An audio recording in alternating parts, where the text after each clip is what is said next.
to Curse of Strahd.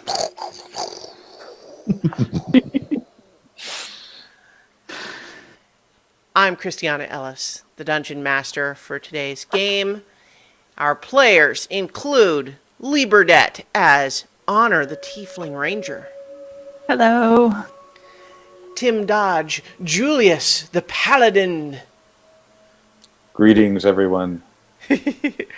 Mark Kilfoyle as Perry the Halfling Cleric.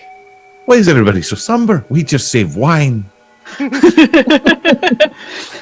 got a point. Yes, and Nobilis, sadly, sans camera today, playing Jazric, the Human Ranger. He's somber. He doesn't care about the wine. We are short one nutty today, so I will be running her character, Shadow, the Elven Druid. But so last time, when we were when we last met, you guys had left the town of Vallaki on your way to Kresk, hoping to bring Irina and Ismark to Kresk, where perhaps the village and the Abbey of St. Markovia, which is in the village, would be a safe place for Irina to be protected from Strahd. However, once you arrived at the village, you discovered they didn't want to just let anybody in. They're very protective of their little town. They don't want to just let people in if they're going to be bringing trouble. I should also mention that Izek, the guy who pursued you from Vallaki, you managed to, defying all of the dark powers of Barovia, managed to paralyze him and incapacitate him, forcing a conversation that he had not previously been interested in, and discovered that it seems as though he might actually be Irina's long-lost brother. And so... Or more like she's his long-lost sister, because she was the one who was lost. Fair.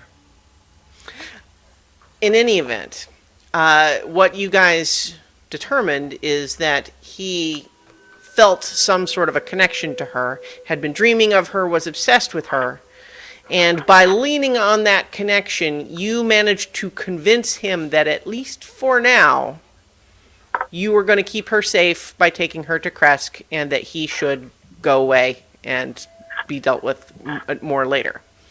He didn't seem entirely happy with this arrangement, but agreed for the time being.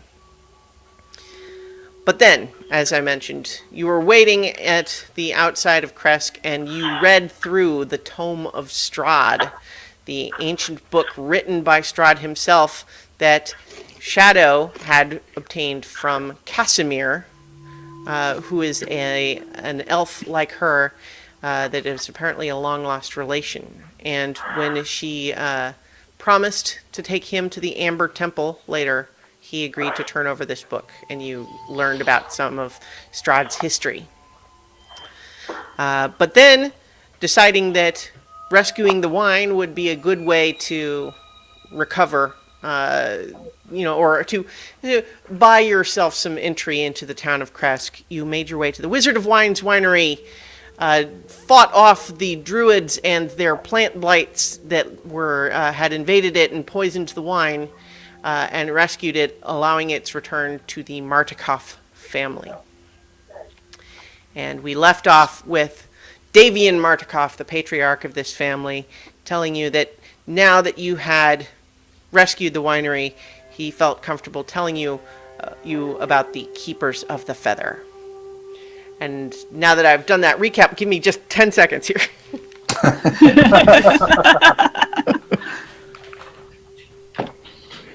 Oh, give me a second to research paladin cantrips.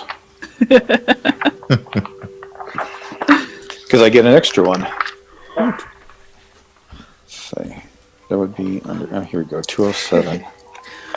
One thing that I do want to clear up a little bit, because I was looking things up the last time I explained the timeline of a couple of events not quite correctly. So let me just recap what Davian Martikov told you about these gemstones that had been stolen from the winery and the various timeline of that. Because the way I described it the last time was not quite accurate. So they used to have 3 of these magical gemstones that allowed the grapes in their vineyard to grow healthy even in these cursed lands. The first one, which made their best vintage, was actually lost 10 years ago. And nobody knows how or what happened or why exactly. They just know when. And that was the origin of some tensions between Davian and Erwin Martikov, who runs the Blue Water Inn in Vallaki, because Erwin was supposed to be on watch when it went missing, and Davian accuses him of having run off to be with his girlfriend, something which Erwin denies, but regardless, they don't know what happened exactly, so there's no resolving the issue. The remaining 2 had been safe for some time, but animated scarecrows had been attacking periodically, and only 3 weeks ago, during one of those attacks, the second of these gemstones was stolen. And then, the 5 days ago, some of these evil druids that Davian knows came from Yester Hill, which is to the south. 5 days ago, they stole the 3rd one. And then the attack where the druids took over the winery was only 2 days ago. So that just clarifies the timeline of events and what they know about these 3 gemstones and where they've gotten off to. But where Davian had left off was in telling you that he felt he could trust you all with the secret of the Keepers of the Feather. These lands, as I'm sure that you have all discovered by now, are cursed with many different curses. Not all curses are the same. Some are doom for any that come across them, but others can be lived with, managed. Some can even carry some dark gifts with them. One such curse is known as lycanthropy. Lycanthropy is not just werewolves that you might have heard of, but it can be afflicted with other types of hybrid creatures as well.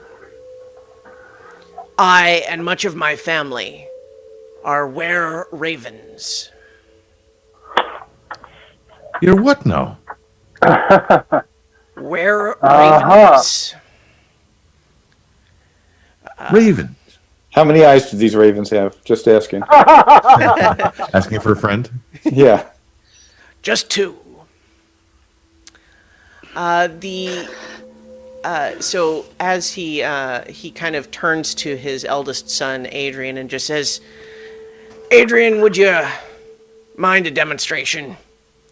And his adult son kind of shrugs, and you see him kind of tense his muscles a little bit. He opens his eyes, and they've gone all black. And then just in like a wave going over him, black feathers sprout all over his body. His arms spread out, and you see that there's wings now, and his face elongates into a beak, and he's in sort of a hybrid humanoid raven shape. And he just kind of, stands there, looks at you for a moment, and then shrinks down into just on the floor is what looks like an ordinary raven. And it kind of, straightens its feathers a little bit, and then grows again, and it returns to his human form. And he Well, you he don't looks a see little that bit every day. exhausted, just saying, "Oh, don't usually do all three shapes right away." And That's something you don't see every day. yes, Exactly what I was thinking. How many of your family are there? We've seen a lot of ravens and crows, and I'm just wondering if I've met your folks. so what you guys would have met and at least briefly been introduced to here in the winery is Davian, of course, who's the eldest, and he has three children that live here with him: Adrian, his eldest son; Elvir, his youngest son; and Stefania, his adult daughter. But Stefania's husband, Dag Tomescu, also lives there with them, and together they have three children. A teenage son named Claudio, two young boys. Oh, I said three, should be four. Teenage son named Claudio, two young boys named Martin and Vigo, and they have an infant daughter named Yolanda. You didn't meet all of them in the woods, but once you had cleared up the winery building, they all came out and have entered. And so he says, all of my family that you can see here are were-ravens, and including my relations in Valaki, the Martikovs that run the Blue Water Inn, also were-ravens. And there are a few more of us scattered across these lands, but we together form a sort of secret society where we try to do some good against the evils that Strahd has beset these lands with. It requires utmost secrecy, though, as I'm sure you understand.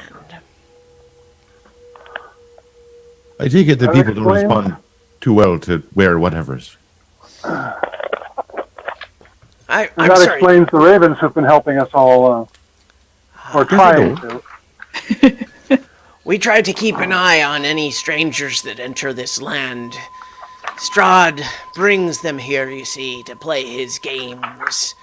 And sometimes they look like people we might be interested in helping. Others are themselves evil and do destruction. So we usually have to watch you for a while before we make our decision. So, Lucius, you're not crazy after all. Julius? Julius, No. what did I say? Lucius, who the hell is that? I'm crazy. I want wine. Well, I wasn't going to say that. It's been a long day. There were a lot of branchy things. So, with this curse, not only are we able to disguise ourselves and fly in either the hybrid or animal form, but we are invulnerable to most non-magic weapons, unless, of course, they are silvered. However, we are not all-powerful. We cannot withstand a direct assault from Strahd, so we gather only in secret.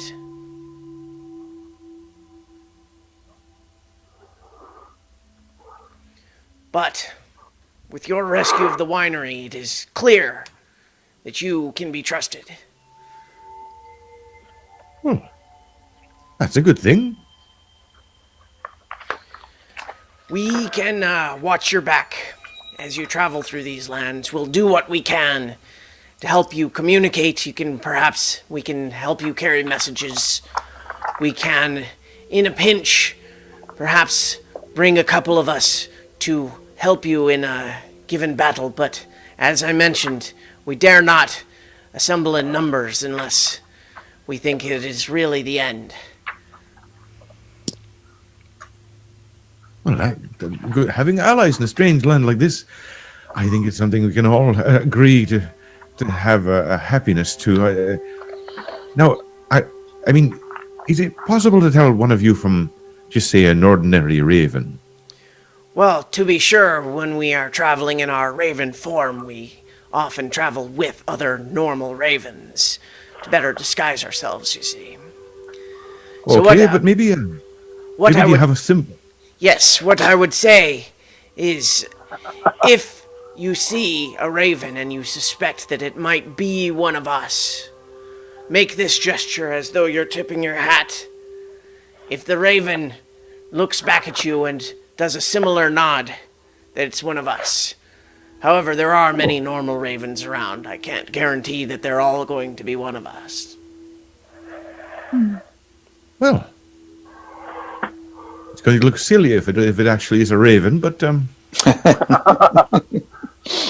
it'll definitely be nice to have a friend if need. You said this is a curse. How did the curse start? Do you know? Well, the curses are... the lycanthropy curse is spread through bites, typically. However, it is also spread hereditarily. And so, it was my ancestors that were originally bit, and my entire family were all were-ravens since birth. But the curse, like any type of lycanthropy, is spread through bites, and then the curse may or may not take hold in the bitten individual. Oh, well, I hope I don't get nipped by a raven then. No offense. We are very careful not to spread the curse to any that would not be able to handle it or would not desire it. It would be anathema to our attempts to maintain secrecy, you see. Oh, of course. You said there were others too, other kinds and other shapes. Do you get along well with them? You know, kind of a whole lycanthropy sort of club. No.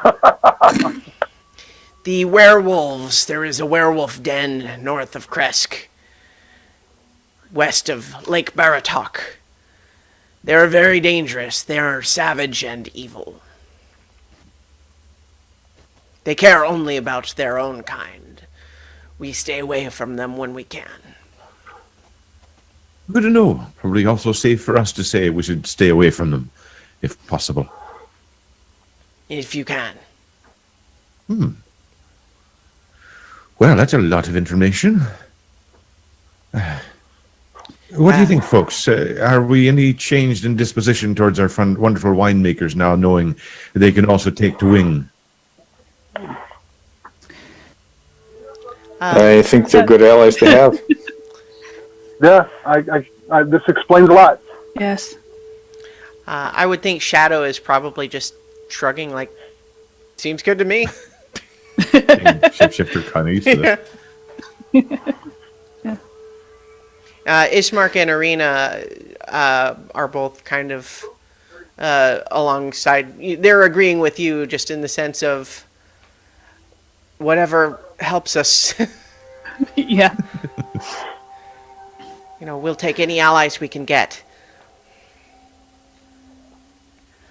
And so Davian just nods and says, "So, as I promised, my boys will make a wine delivery to Kresk, or anywhere else you would like it taken in the morning.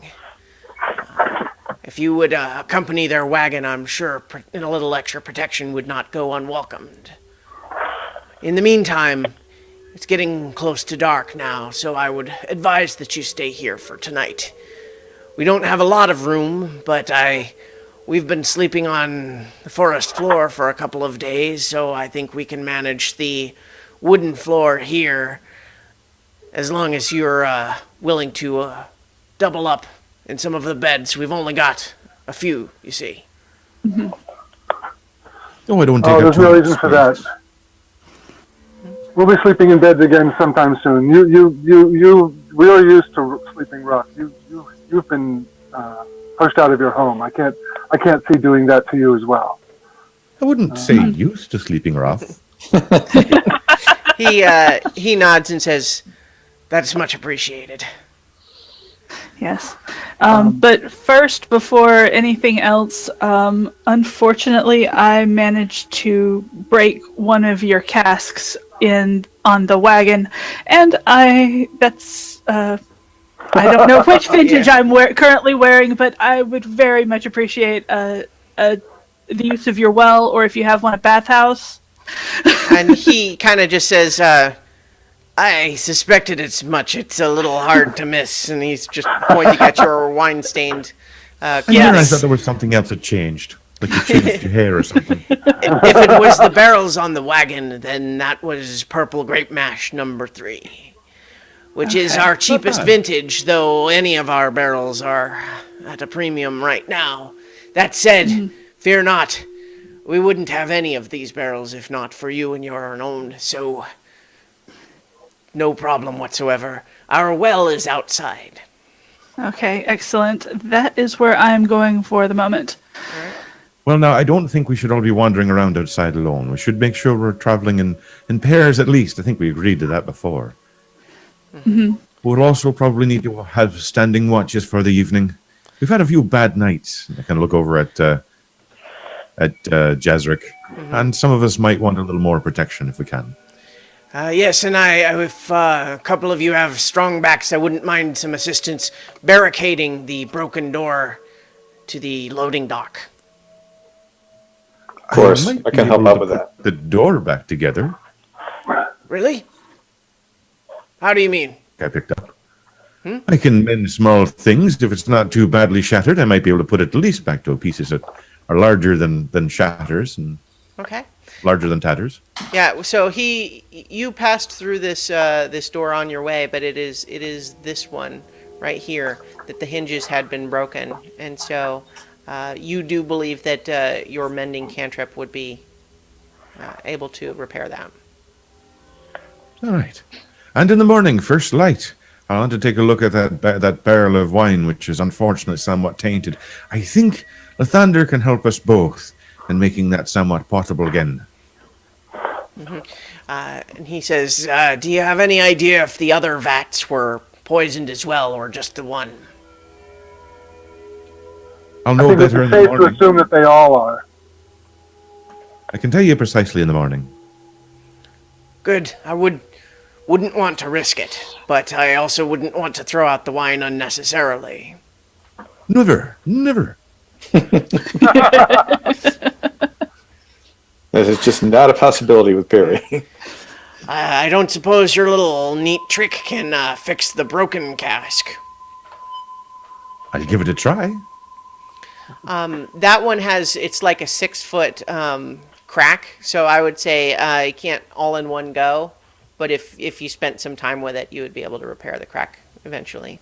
Like it's my own child. He says, truly, you seem a capable lot. And as I mentioned, I hate to be the host that receives a gift and asks for another, but if you would be able to recover one or more of our gemstones as well, it would make a big difference to these lands. We provide the wine free of charge to all of these towns that receive it because we know what good it does in these harsh lands, but it is just part of our chosen mission to do good. But I am afraid that without those gemstones, the vintage will grow weaker and weaker until we cannot grow them at all. You mentioned that the druids, the ones that unfortunately we clashed with earlier, were the ones responsible for the third stone going. I don't suppose anybody checked to see if they had it in their pockets by any chance. The druid corpses and the various blights, while you guys had been talking, the rest of the family had been kind of clearing them away, and they were searched and didn't have any magical items on them. It had some basically gross things like the necklace of human teeth and various weird little animal talismans, but nothing that seemed magical except, of course, for the staff that Shadow smashed. Do they have a home, a grove or something where they congregate? Yes, I believe they're all found to the south in Yester Hill. That's where they're gathering. We actually attacked. Some of us went to try to recover the gem, but there were too many of them for us. Excuse me. That voice is hard on my throat. Are you going to be secure if we do travel on? I'm sorry, what? I would. What did you say? I would worry that they will attack again, given that they're the ones we killed here are not the only ones. Yes, I fear the same. I think we could be more ready for them now, but if they come in force, I think, not to mention, I don't know what they would be doing with the gem. They may be using it to power something. or make really, really bad wine, which is an offense to all things living. Let's do what we can to get a good night's sleep, and then in the morning, let's take the wine to Kresk and see about getting a friend here a safe place to stay, and then maybe we'll come back and see about those druids. Be much I appreciated. could agree to that. You're certainly welcome. It Whatever. would be useful to have even beyond the fact that people doing as much good as you deserve a safe place. It would be useful to have people we can trust in a stable situation. I am definitely in favor of those of us with good aims in these lands banding together. There is strength in numbers. All right. Well, let's see about getting to the things that need doing then. All right. We're running out of light. Sure. So if you guys are kind of just you've sort of made sure that all the various doors are secured. The loading dock itself doesn't have a door to the outside that can be closed, but you've now fixed the one that was broken. So all other entrances can be both locked and barred. And there are wooden shutters on all the windows on the second floor. So you guys, I would imagine, make those preparations. Are you thinking you're going to call it kind of an early night? Yeah. All right. So if you look at the map for the second floor here, there's the master bedroom, sort of this dining room, and two other small bedrooms. And so if all of the beds are taken up by the Mardukov family, if you guys are letting all of them do that. Okay. But I suppose they offer, wherever there's a bit of space for you, you should feel free to take up residence. There's also the cellar, but it's a little chilly down there. Yeah, I would think. Yeah, and as far as inventory in terms of what's left, the 2 barrels of wine remaining on the wagon, and then there's 3 more in the cellar that all seem untampered with and sealed, and there's a number of bottles in the cellar that also seem like they haven't been messed with. Oh, maybe I'll take a look down there. Maybe I can find myself a little rest. Sure. I was thinking that the room with the big vats, the place where we actually fought most of the druids, Right. Is central. Most of the entrances need to go through there in order to get to the Mardukovs.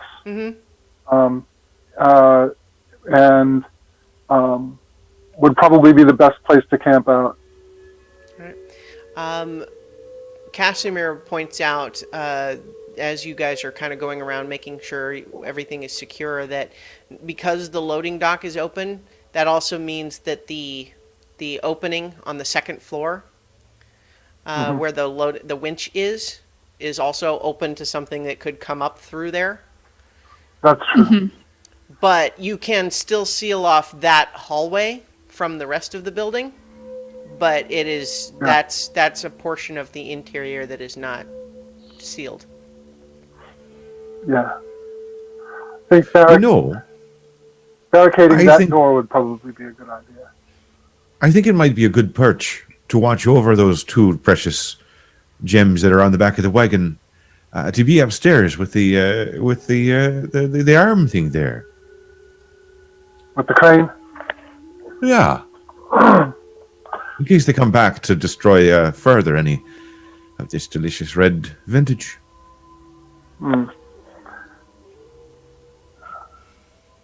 I'd hate to have them kind of sneak up under our own noses and take away this bounty. Maybe keep the door open between the upstairs and the main room. So keep an eye out in both places. This door right there, you're thinking? Yeah.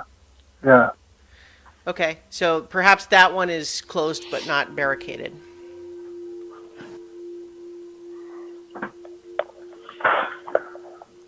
All right, so I would say everybody kind of move your token to wherever you think you're going to be spending the night, or are you setting watches? What's the plan? Yeah, I think We're absolutely setting yeah. watches.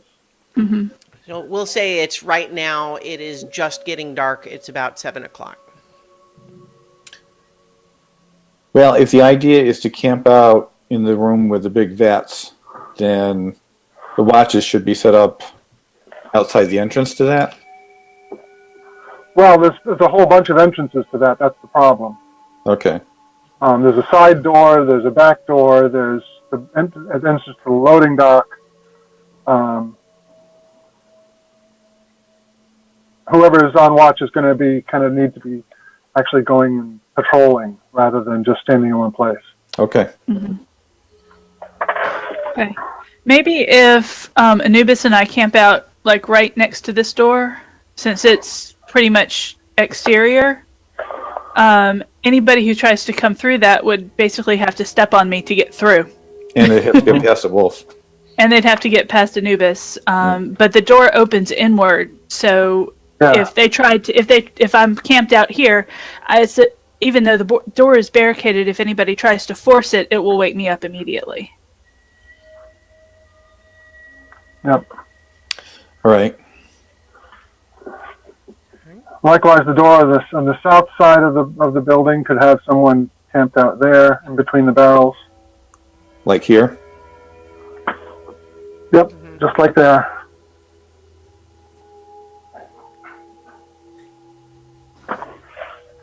And so other entrances, this veranda where the stomping barrels are, right here is a big sliding door that is locked and barred, as well as a regular door that is locked and barred. So that goes to the outside. And then the door through the workshop here goes to the outside, but it's through a couple of doors, and that one was the one that was barricaded even when you guys just came up to the beginning. Okay. To the building when you were still fighting.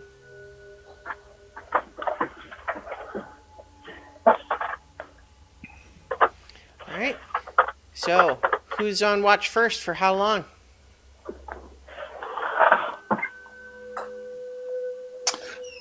I'll take first watch. Do you want to do, I don't know, 2 or 3 hours? I would like to take the last watch, and I'm hoping that Perry can help me get a good night's sleep. Oh, well, Okay. all right. All right, then I'll take the first watch with Julius, and maybe Shadow and Casimir can take the mid watch. Anubis and I need to heal as much as possible, so I'd appreciate being able to get a long rest. Yeah.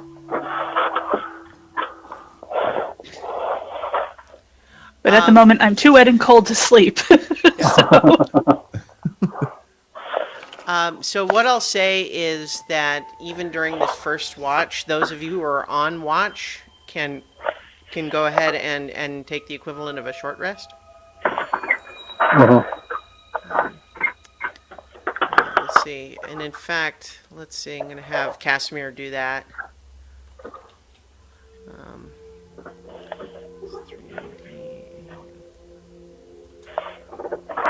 Okay.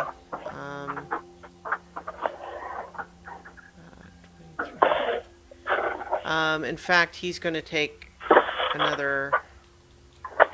He's spending 5 hit dice.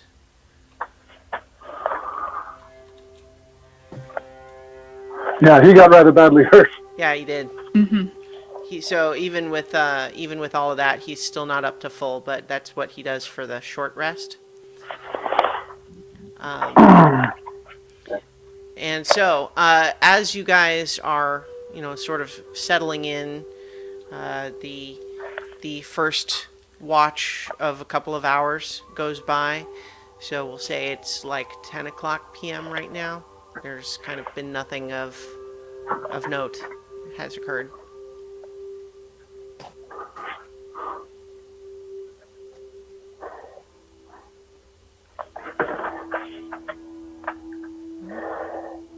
Okay. I think Lee, if you're doing hit dice, I think you can also click on hit dice from your sheet. Yeah, but Anubis's doesn't work. Oh, okay, fine. Yeah, that makes sense. All Um, right. so Perry, what's your idea for dealing with this hag? Well, if I'd known ahead of time, I would have been prepared, and I could have given you a bit of shelter. As it is, I'm pretty much tapped out for the day, but All right. I might be able to give you a little bit of... not a lot, really. If she actually is here in a physical way, then I can perhaps deal with her in physical ways. Doesn't work that way. She's in the I'm nightmare. afraid it might. I'm afraid, my friend, it's going to be a rough night for you, but I'll be here at least to give you calming words, and maybe that will help you. Tomorrow, I'll seek more help from Lathander, and I'll have something that should give you a good bit of sleeping sanctuary. Well, with any luck, she wouldn't be able. She won't know where to find us. Well, I'm good for luck, but I'm not sure if I can extend it to you.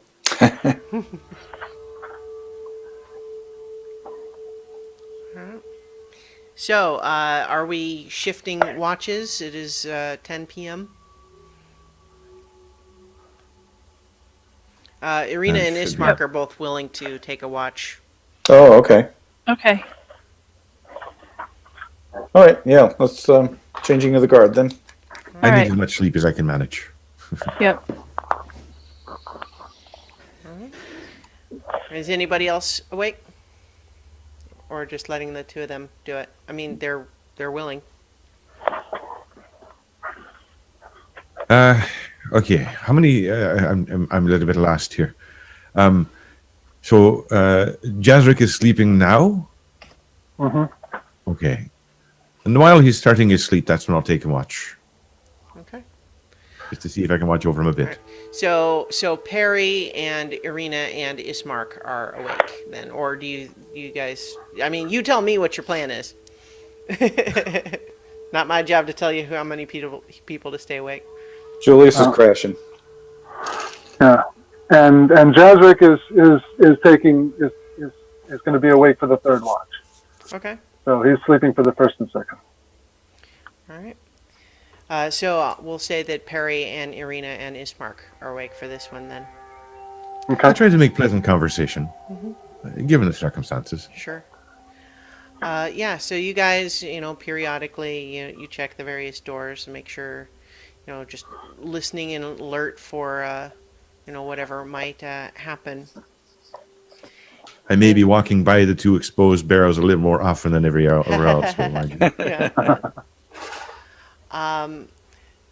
So, Perry, you notice at one point that as you kind of are passing Irina in your various sort of patrols, that she looks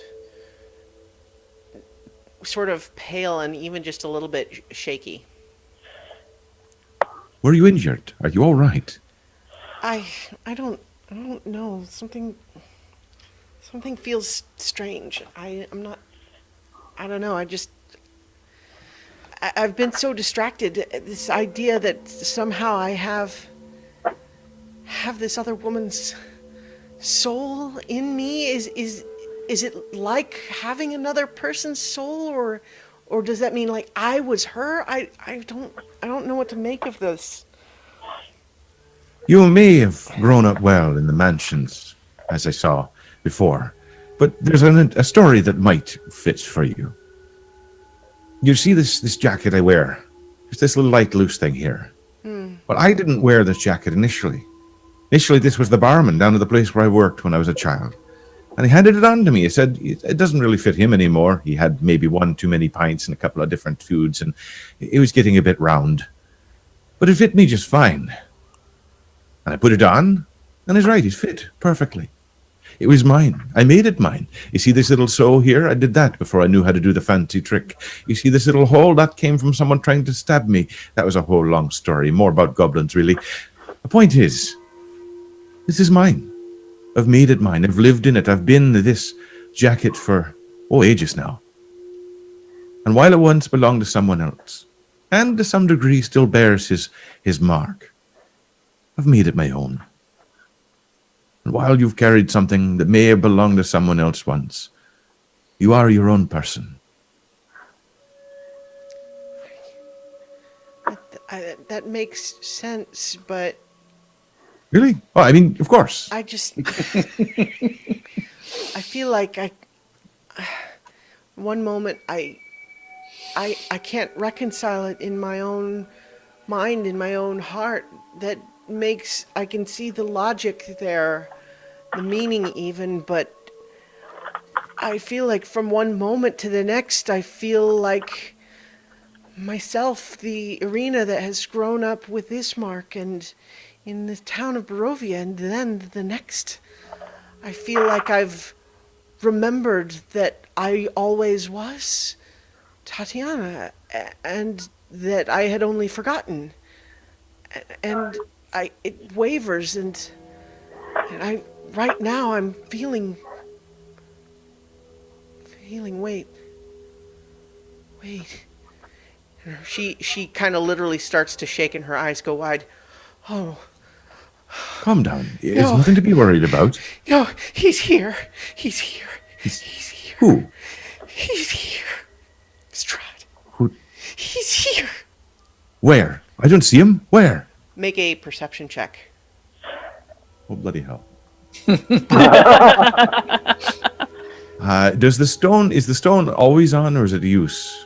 Well, if you've attuned to it, then it's always on. Okay. So we'll just assume there's a +1 attached to this somewhere.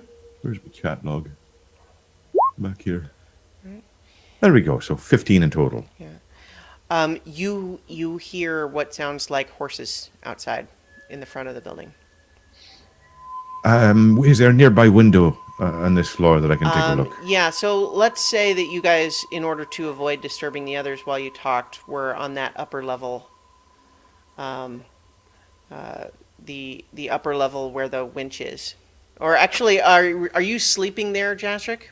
Or Yep, that's where Jazric's sleeping. okay, well, let's see. Where would you guys have maybe stepped aside to have some privacy? Maybe just the corner. You tell me where you guys were.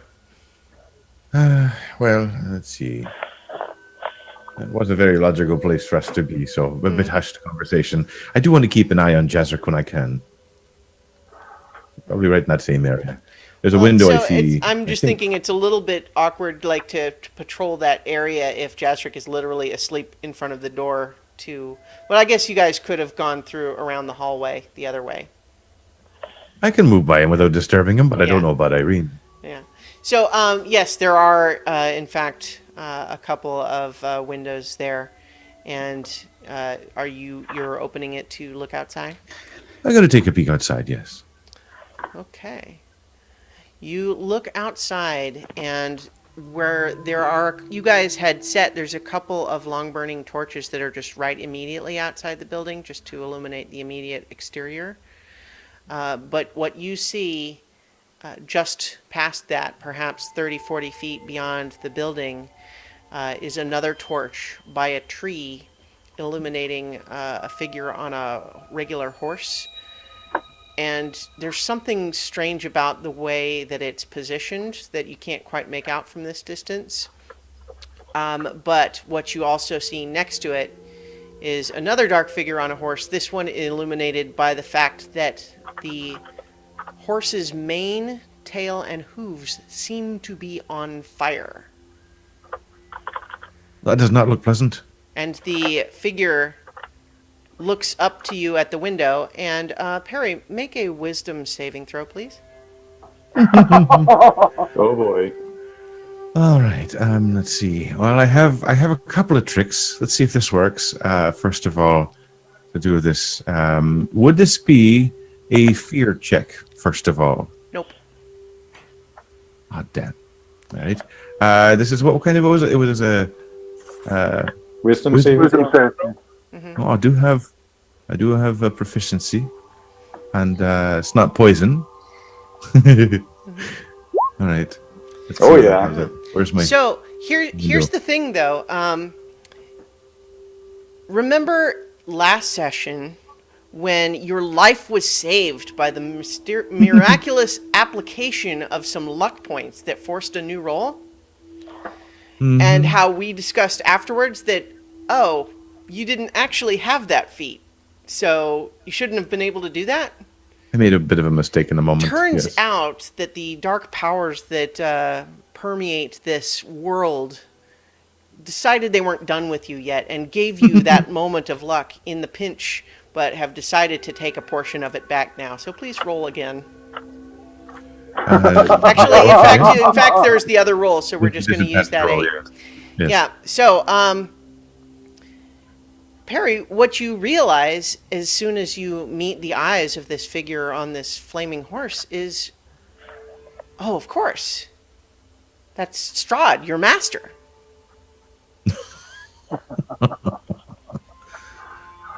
And it's good to see him. Right? Like, you hadn't actually met him in person yet, but it's kind of exciting. It's like, there he is. He's very impressive. You can understand why he would be such a good guy to have on your side.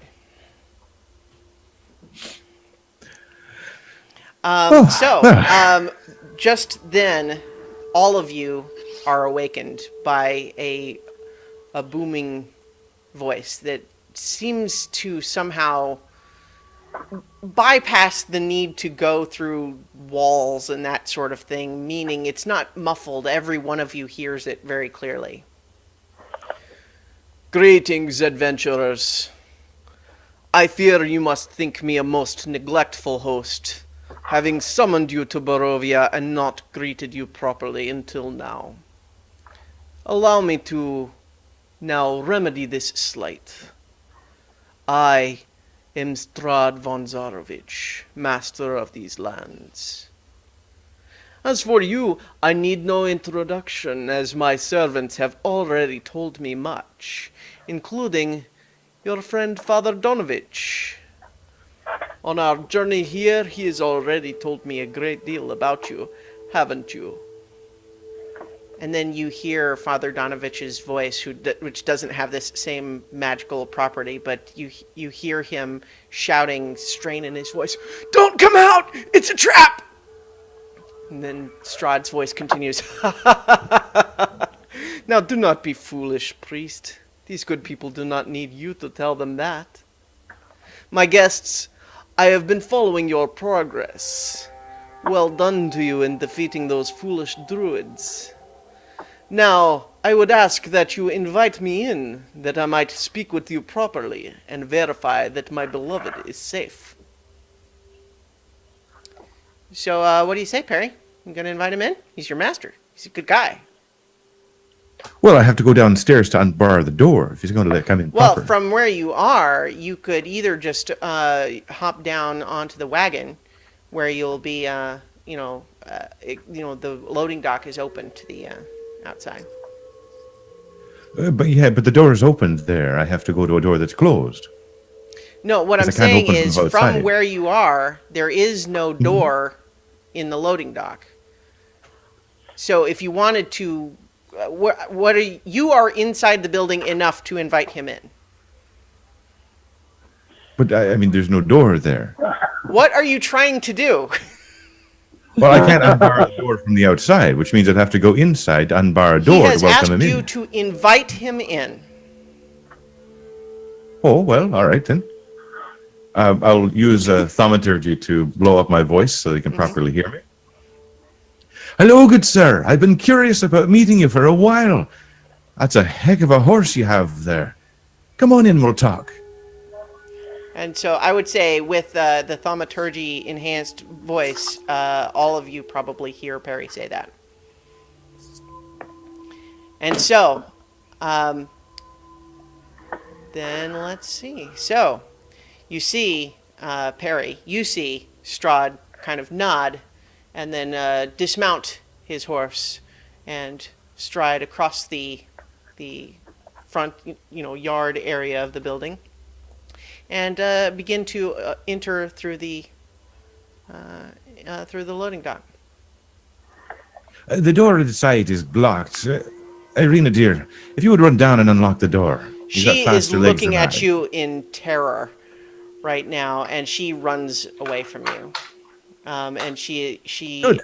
I would imagine she sees you or sees Jazric, and she is fleeing from you. And let me move to her. And so she probably is making sure that you're awake, Jazric, and then ducking into this hallway here. You got to be kidding me. All right. So, what are the rest of you? What is your thought process here? Because how are you planning to respond to this situation? You have heard all of this transpire. I am. And I was worried about having a nightmare. Thank goodness for a short rest. I think you got it. Can you hear me again? Yeah. I mean, Okay. he's just below you. You can even see him through the opening in the loading dock. I shouldn't have used Perry's voice. Sorry, the power literally went out in my room, Oh. but all the power saving stuff kicked in, so I was still connected for a Oh, I moment. thought I heard beeping. Yeah. Yeah. All right. I am running. I am running to where Perry is, and I'm drawing my longsword. Hello, Julius. We get the chance to finally meet the fellow. Isn't it wonderful? All right. So go ahead and you can move. Your little icon is right here, so Yeah. you can run up the stairs to. All right. So in fact, actually, let's just go ahead and have everybody roll for initiative. Okay.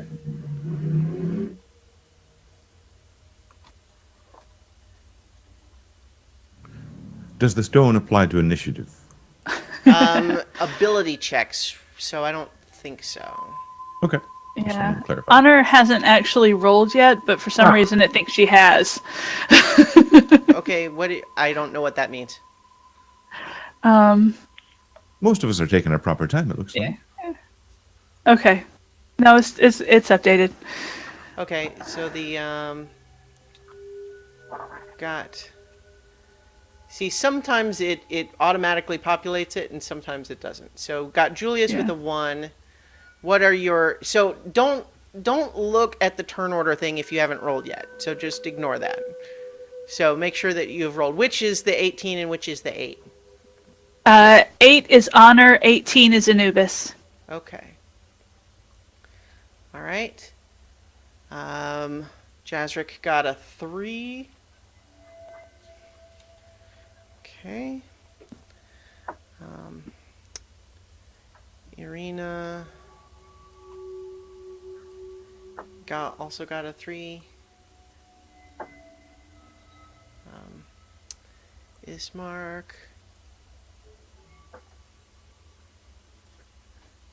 17. All right. And I have to roll for Shadow.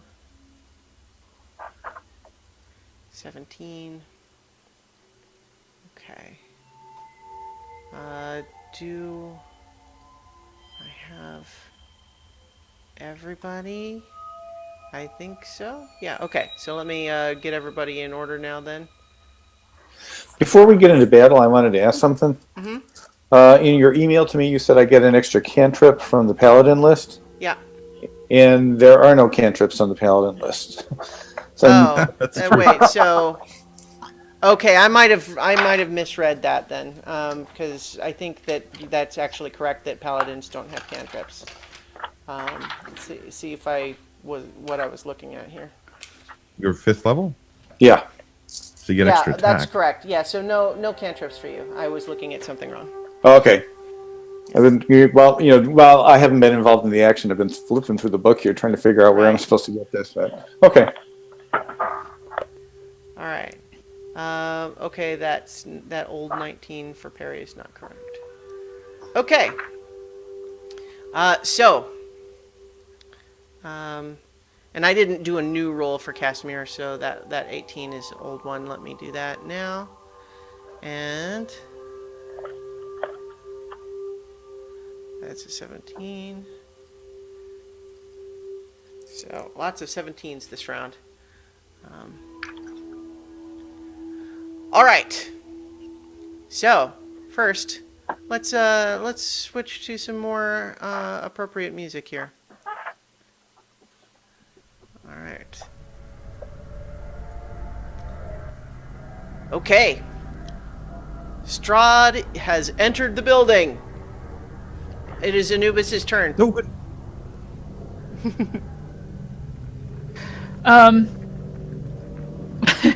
Anubis doesn't really know what to do with this at this particular juncture. He's just whining and distressed.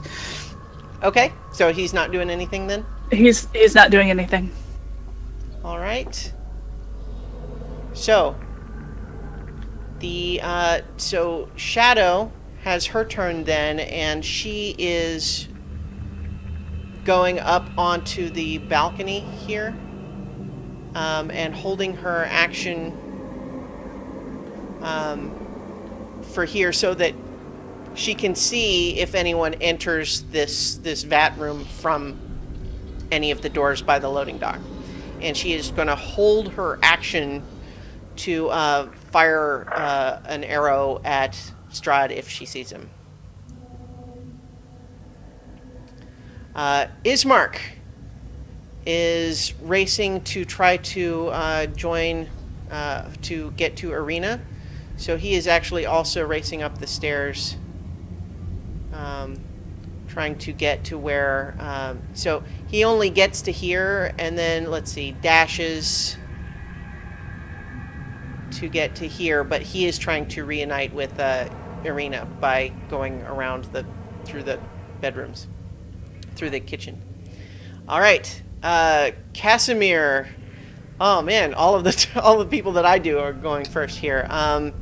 Casimir also moves here to have half cover behind the step, and then turns invisible.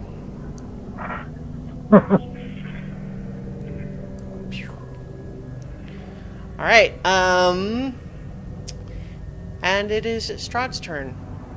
And let's see, what does he do? Let's see.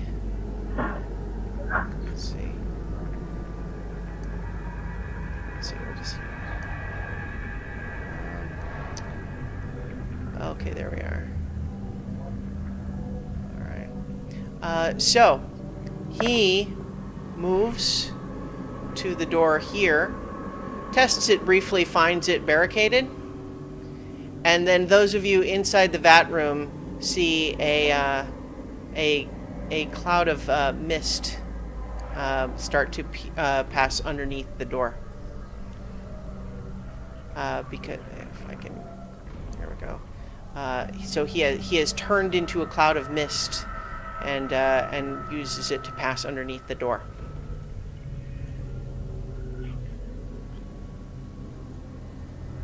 All right, Honor, you're up. And I'm closest to him. Yay! You see this cloud of mist passing underneath the door. It does not look like regular fog. No, it wouldn't.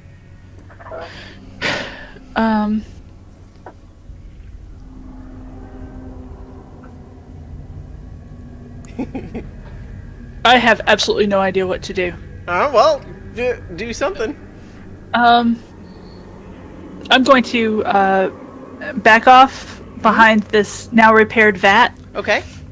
And so that I can, peek out from behind it, and maybe keep an eye, but at least have a little bit of cover. Okay. So I'm going to say that while Nutty was holding her action to see Strahd, I think that just seeing a cloud of mist pass through is not going to trigger that. Nope. Because she's going to, I think, reasonably think that shooting an arrow at a cloud of mist does not seem like the right thing. Yeah, and I don't have all that many options until he's solid either. Okay. Perry, you from the second floor, I think, probably just saw your master do that. Use his mist form to pass through the door that way. All right, Well, so let's your see. turn. What are you doing?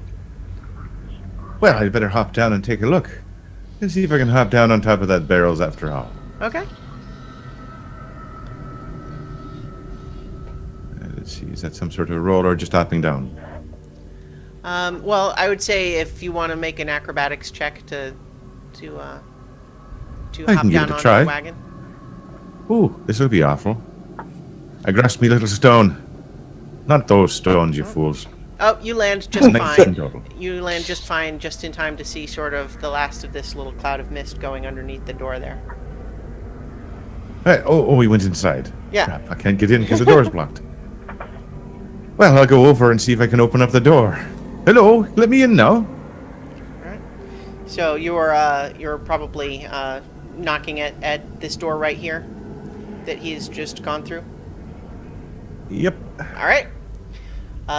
Jazrick.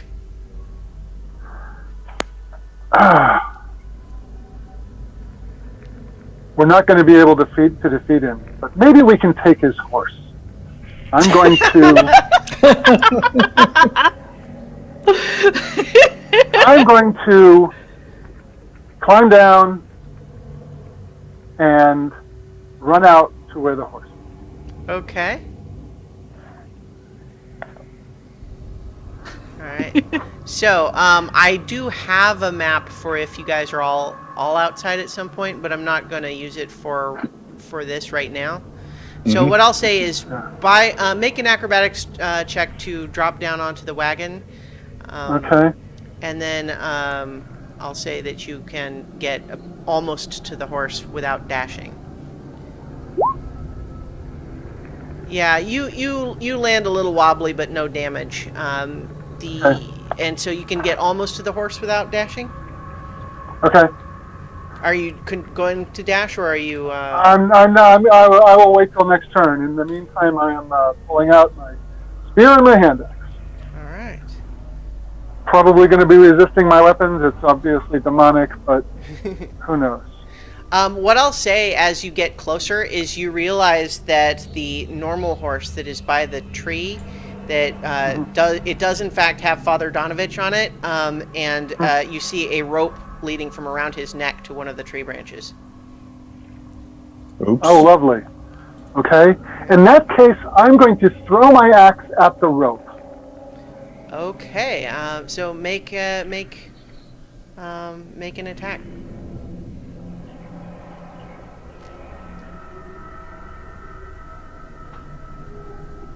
Unfortunately, that wasn't enough to hit a rope. Okay. So yeah, I'll say that the hand axe sticks into the side of the tree, and so you know just where it is, but it didn't cut the rope. All right. The horse that he's on, it looks like it kind of prances around a little bit nervously, but doesn't bolt or anything. All right. All right, and I'm trying to. Why do I not have?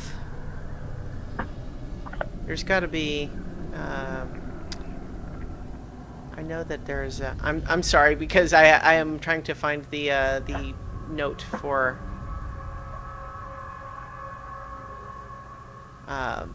Because there is a character sheet for Strahd's horse, so I'm trying to just. Oh. There we go. Of course. Try and have it up. Even the horse Well, is going to it's a creature. You know. Yep. It's not a normal horse. Looks like it's on fire. It's magnificent. Yeah. All right. So that is Jasric's turn. It is Irina's turn. She is continuing to flee up through here, and dashes to Ismark, sobbing.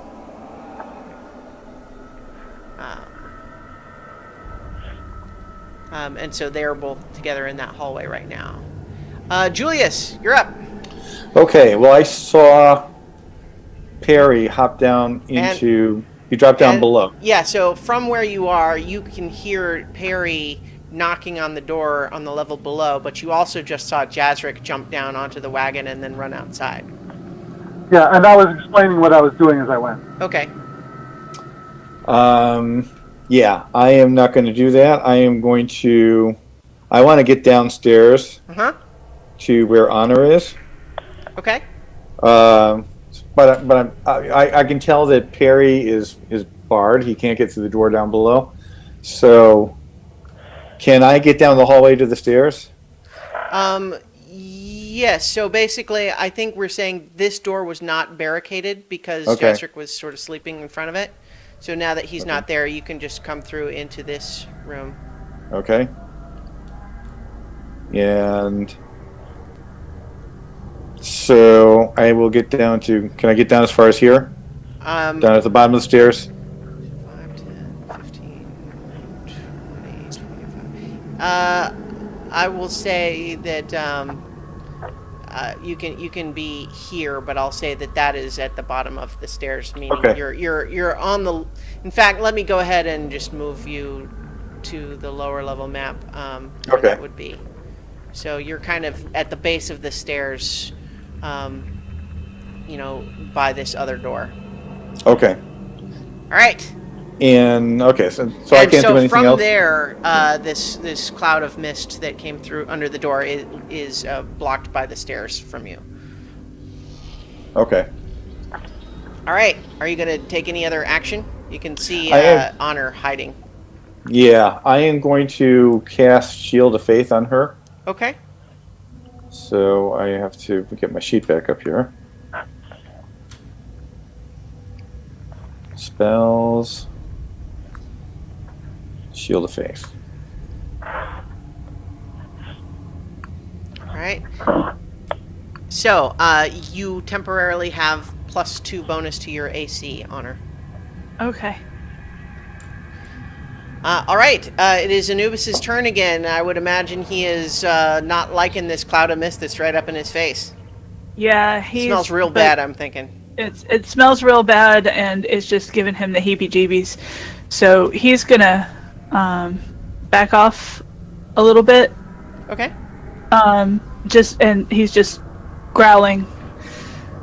He doesn't like this at all. Yeah.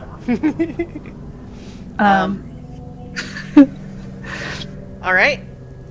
It is Shadow's turn, and she is now basically, I think, gets what's happening with that. But so she is moving to a slightly better location, and the plan is still the same, which is to fire an arrow when he looks solid.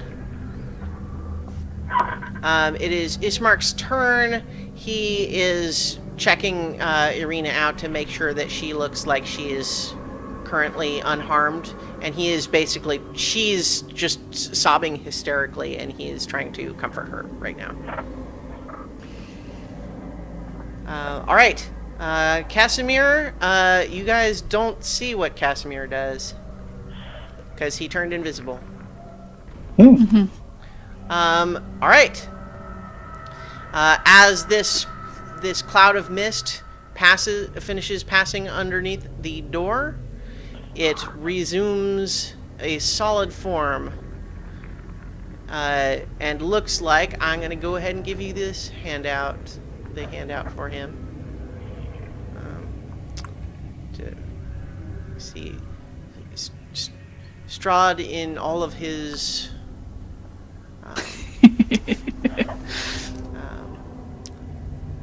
all Creep. of his vampiric glory. All right. So I'm dreaming. he turns solid again, and so that triggers Shadow firing her arrow at him, which she rolls a 13, which I believe misses.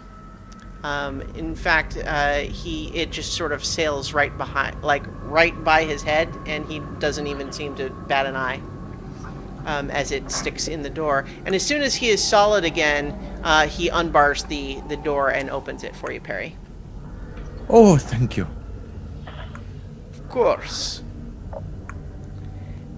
Now, tell me, where is my beloved? She was right.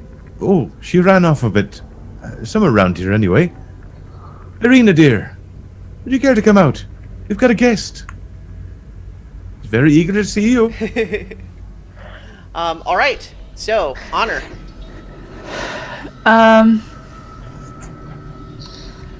This is probably a very bad idea. But I'm going to cast Hunter's Mark at him, Okay. and then I'm also going to attack with my heavy crossbow. All right.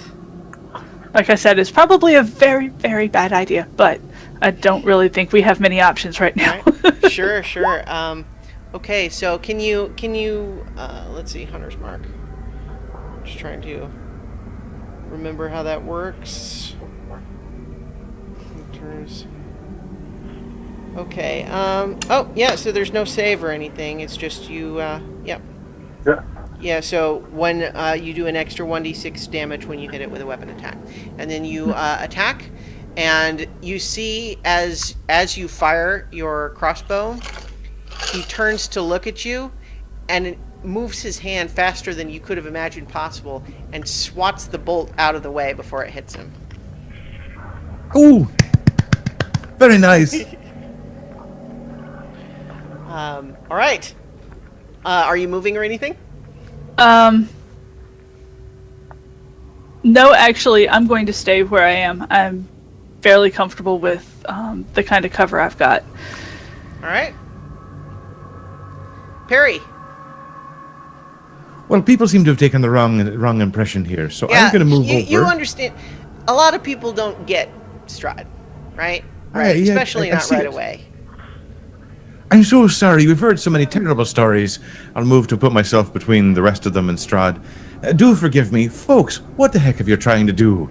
Our guest has come in to see his lovely bride again. I'm not sure how that part works.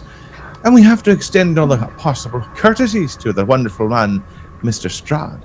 Count von Strahd. I'm terrible with those things.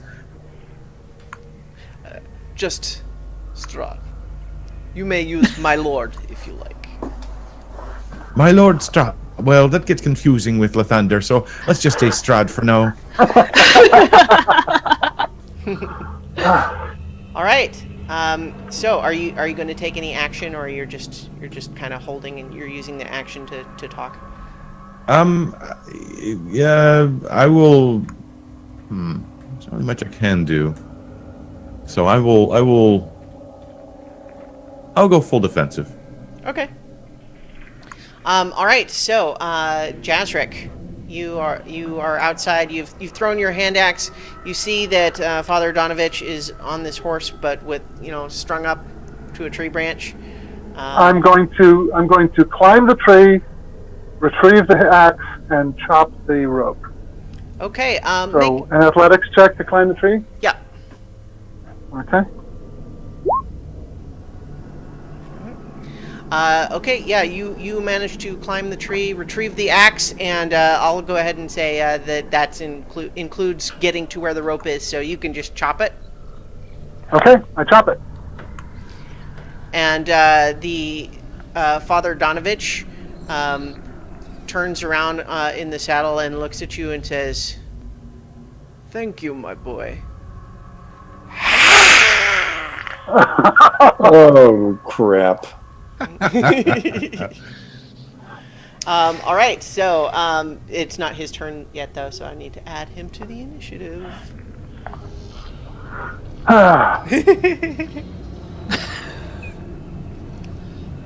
Of course. Let's see. Okay, At least you rolled crap on initiative. Yeah.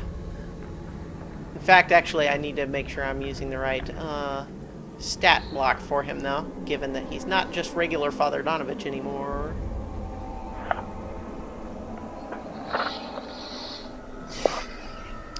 Okay, but yeah, he is going to be...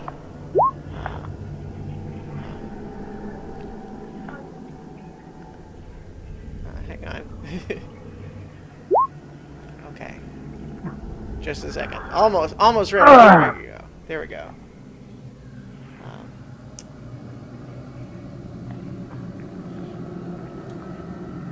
Okay. So you have cut him free. are you? I'm going to say that was your action and your Yeah, movement to climb the tree and all that. Yep. I figure my turn's done. Yep. Okay.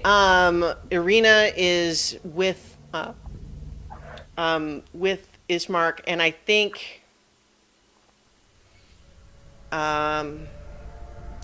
she is retreating into this corner room, which is a printing press room. It's where they make the labels for the wine bottles. And she picks up a chair and is trying to smash the window with it.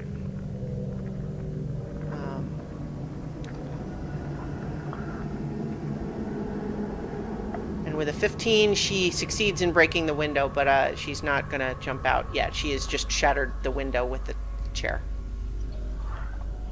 Julius! I am going to cast sleep. Sleep? Yep, I'm casting sleep. Seriously? Hey, it worked last time. No, hear me out here. I'm casting sleep on Perry, so he'll stop. Oh, right. Because Okay. No problem. That makes Yeah. sense. Okay. So let me... Go ahead and roll your dice.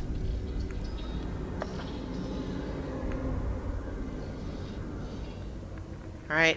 So that's 22, which I think is how many hit points do you have now, Perry? Oh, he stepped away. Oh, you're Coming up, let's see here, 27. Yeah. Okay. So unfortunately, For all. you feel Julius send magical energy over you, trying to put you to sleep, but you are able to resist it. You know how important this is, so you're shaking it off. I don't need any of your help, Julius. I'm doing just fine. Yeah, you're doing great. Thanks. All right. So. Okay, that didn't work. All right, I'm going to think of something else. Okay, are you moving or anything? Let me get back to the map here. Let's see. Where is Strahd? Right now, you are. Oh, Perry's between. Yeah, okay. so you've kind of got stairs between you and where he is right now, but you know he's basically 10 feet away with the wooden stairs. Kind of, I would imagine, in fact, that there's no, risers in the stairs. Okay. So you can actually see him through the stairs, but Perry is in between too. All right, I'm going to see if I can move around this vat here. Mm-hmm. How many squares can I move? 6. Oh, okay. Including 1, diagonals. 2, 3, 4, 5. I'm gonna get right next to Strahd because I'm young and stupid. All right. Okay. All right. So, and you already used your action. Yes. All right, Anubis.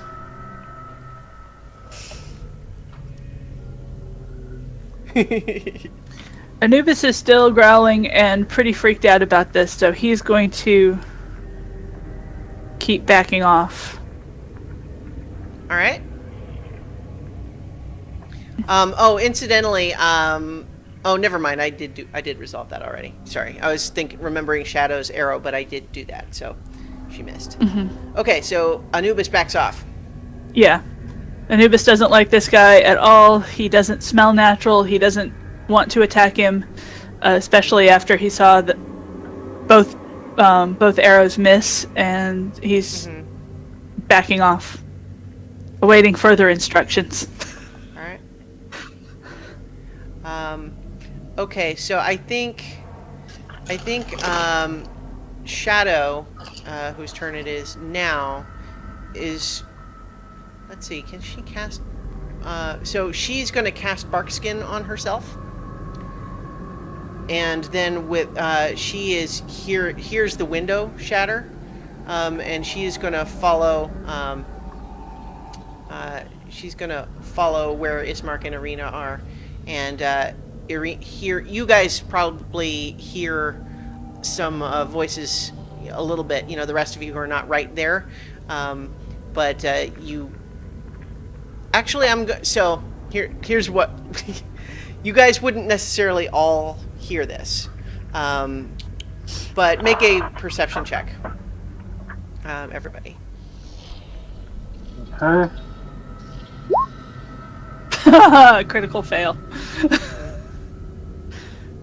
I got a 3. Oh, it's Strahd hears it. All right. Okay, so I'm actually going to say that none of you hear this except Shadow, who is right there, and Strahd, but Irina just says, "We've got to get out of here." But Strahd definitely hears that. So I would say those of you in the room with him see him kind of look up in that direction like he just heard something.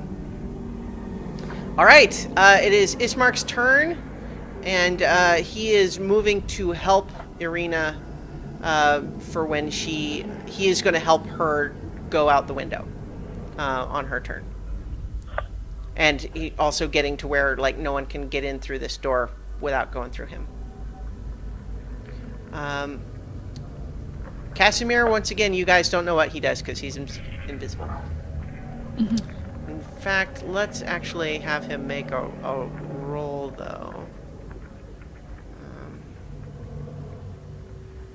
Yeah, so you guys do hear some footsteps that sound like he is moving around in this vat, and he's maybe getting further away from where he was, moving away from Strahd.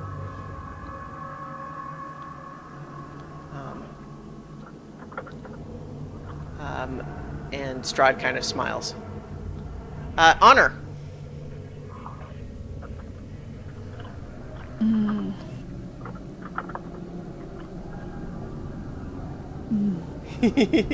All right. I'm thinking, and I know it's a tricky situation. No question about that.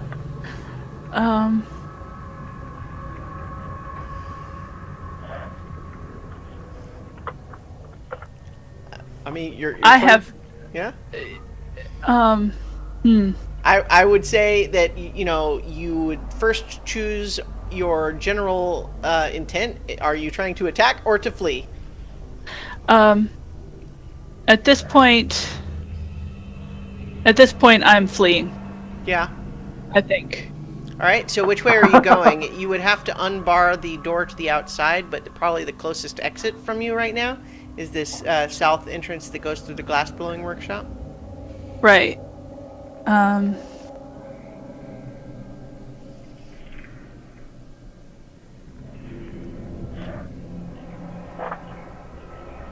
Yeah. Hold on.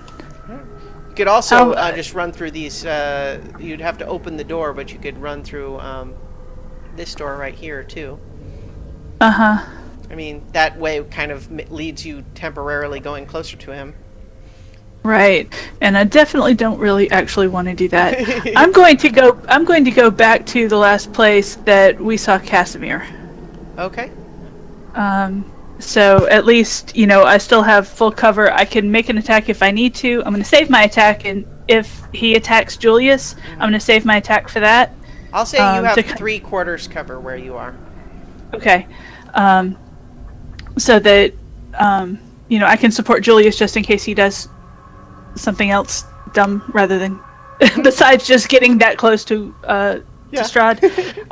But I've still got options as to exits. Like this door right here, and then these doors back here. Mm-hmm. All right. So, let's see. Oh, you know what? I skipped Strahd somehow. What happened? I don't know. Weird. The numbers got moved around, so I don't know why Strahd's showing his 2 now. Gee, that's too bad. Guess he'll have to wait till next round. Yep. Right. So he was supposed to have his turn first, but we're rolling with it. It's his turn now. But he sees you have just rushed right up to him, Julius, and says, "Well, aren't you a brave one? Please, tell me where my beloved is." And he's just not actually going to... you know what? Actually, he is... make a wisdom saving throw, Julius. Oh, this is going to be bad. All right.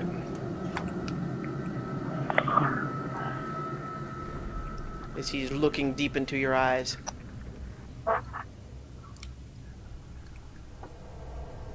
And you feel him start his gaze. Like for a moment, it's almost like you're getting lost in those eyes. But then you remember your destiny. You are destined to fight and defeat a great evil like this. And today, not this time, he does not take your mind. You are able to resist the charm effect. He looks irritated.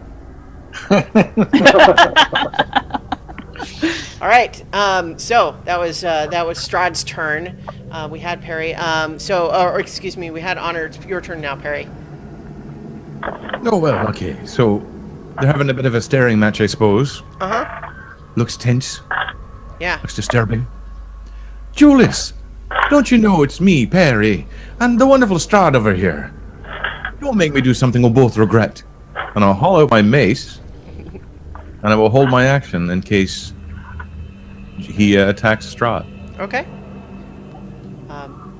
Got a temporary extra nobilis in the chat. It's disrupting the windows, but that's okay. I'm sure that's temporary. Okay, so you are holding your action in case Julius attacks Strahd, and if he does, you are attacking him. Bang on my mean face. All right. Jazrick, are you with us still, Nobilis? I think we might have temporarily lost Nobilis. So we will skip his turn for the moment. He's kind of separated from the rest of you anyway. All right. Irina, with her brother's help, is making an acrobatics check to drop out through the window of the second floor window. So she's going to roll with advantage. Why do I have her sheet here? There we go. So with advantage, that's a 20. So she goes out the window here and lands on ground level near this veranda. And she is going... Are you... Can you hear me now? Yes. We lost you temporarily. Hey. But you're back. Yes, my computer is resurrected. Okay, great. Yay!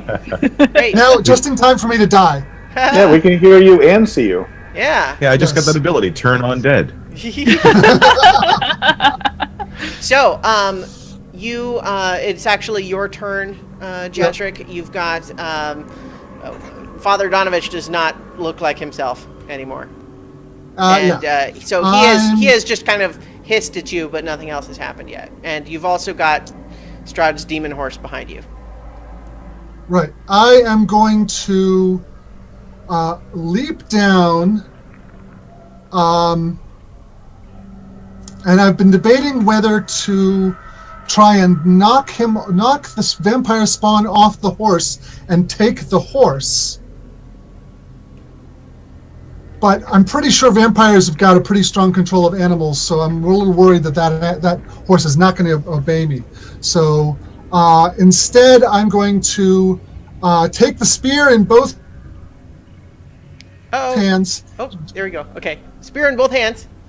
And basically drop down out of the tree onto the vampire. Okay. You know what? If you hit, I'll let you double the damage dice for that. Sounds good to me. So go ahead and make your attack. Okay. Give me a minute here to get back into my character sheets. Here we go. Two-handed spear. Okay. Unfortunately, with a 10 is not enough to hit, but I would say that you as you drop out, you still kind of land on the horse's hindquarters. And I'm not going to count that as an attack on the horse, but it certainly startles the horse and it rears up and I'm going to make the Vampire Donovich has to and he actually fails his dexterity check, so he is knocked free and falls to the ground next to you near the horse, which is now terrified and might run away on its turn. All right. Okay. Irina's turn, which was in progress, and you probably heard this, Jazric, is that off to the right side of the building from your direction, you heard a break of glass, and then you see Irina drop down out of the window. You can probably see her beyond this veranda. And so she drops down and moves just a little bit away from the building, waiting for her brother to follow. All right. Julius, you have just resisted this vampire's attempt to take your mind the way, obviously, he has taken Perry's. Okay, longsword attack. Obviously. All right. So, as you move to attack, first... Okay. I would like to make one observation here. I don't want anybody giving me any crap about attacking the hags. Okay. One of the aspects of my character is that I am convinced of the significance of my destiny and blind to my shortcomings and risk of failure. This is where I play that to the hill. He is literally playing his flaw right now. So. Yep. I got that. I got that. And I was playing mine, but so I just don't want to hear it. And I'm also going to be using my dueling fighting style, which means in the off chance that I actually connect here, I get an extra +2 on the damage roll. Right. But before you can do that, because he sees you about to attack his master, Perry makes his attack first. His held action. Let's see here. I can do it. Oops, that's the one. Ha ha! So I believe that hits you, Julius? My AC is 18. Yep, so he hits. Ow. Ha ha! All right, so yes, you take I warned you. 4 bludgeoning damage from Perry's maul, or mace rather. Okay. But now you have your attacks, your longsword attacks, and you can go ahead and make 2 of those as you're attacking Strahd. Okay. This is the first one. Mm-hmm. Does not hit. Okay, here's the second. Guess not. No. So the first one, you see him just very casually step to one side to dodge your slash, and then as you swing the second swing, your sword gets stuck in the wood of the doorframe. Oh, great. I mean, you think you could pull it loose, but it's still not what I wanted to happen. Right. So it means that if you wanted to move right now, you would have to leave it behind. Okay. Can I, instead of moving, can I just free it from the door frame? Yeah, okay. I'll let you say you can pull it loose, but not move. Okay, I'll do that. All right. And then my saved action, supporting Julius in his determination. Okay. Fruitless quest, whatever you want to call it. Right. Yeah. So you were holding your crossbow in case he attacked or something, right? Yeah. Okay. Yeah, you're going to go ahead and roll your attack then? Yeah. Cross your fingers. No, Okay. 14. I missed. Unfortunately, that misses. Yeah. In fact, it actually just barely sails over Perry's head. Hey, watch it. All right. So it is now Vampire Donovich's turn. I keep closing the things. I have these. All right. So, having tumbled off of the horse down onto you, Jazric. He is going to he's going to try to go after you with his claws. Okay. And Ouch. ooh. And so, Okay. but instead of taking that 7 slashing damage, he's actually just grappling you. Okay. And now he's going to try to bite you. So what's your AC? 16. 16. Okay, so he gets you grappled, but when he bears his new fangs and tries to bite your neck, he's not able to. You're struggling, I would imagine, and he's not Yes. able to get a connection with his bite. but he sure is trying. Okay. And he has grappled you. Okay. All right. So it is now Anubis's turn.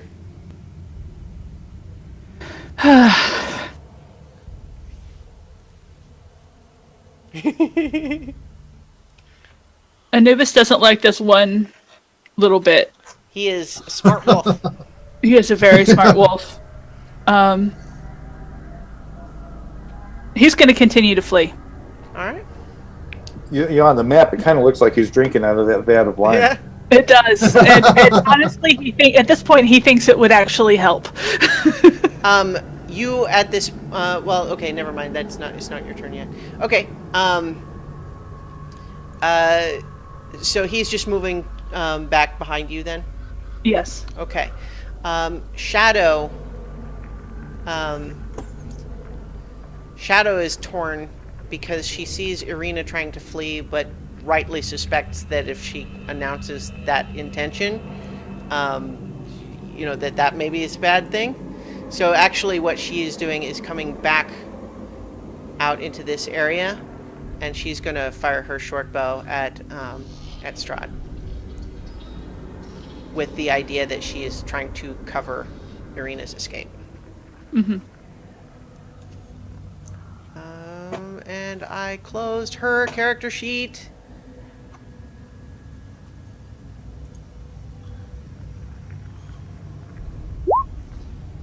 Okay, Ooh. and so she hits, and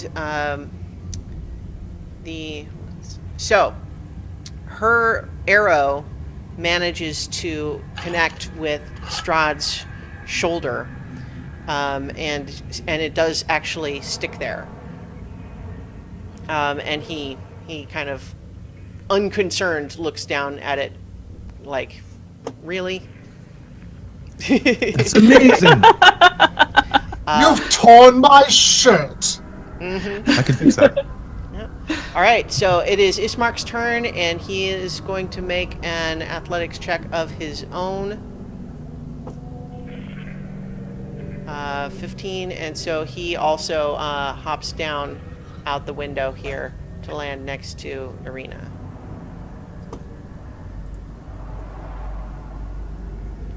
Okay, it is now Strahd's turn.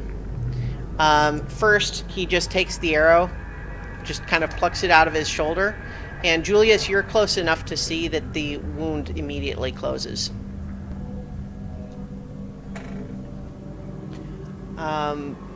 And he looks at you and just kind of says, "Very well then."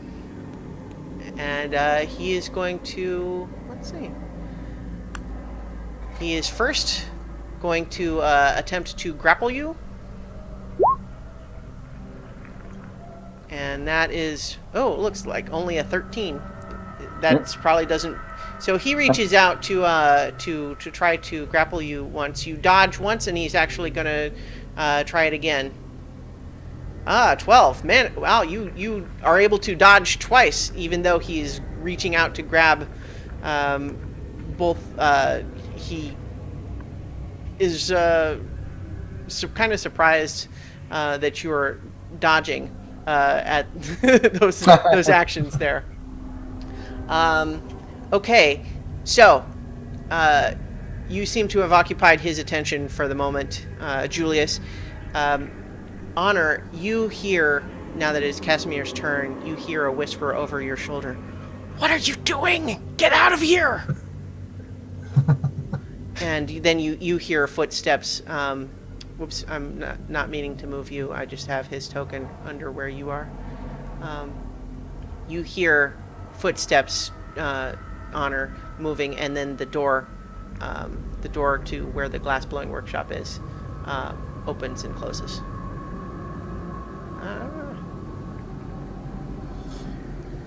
So that one.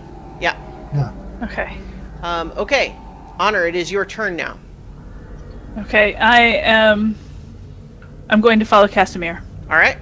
Because we are severely outgunned at this point. And I'm going to motion Anubis to follow me when it's his turn. Okay. And even though it is actually not his turn yet, this is the first time that you guys are encountering something with legendary actions. And Strahd is going to try again to grab you, Julius. Because he is irritated to have missed twice. Oops, that's the wrong thing to clip.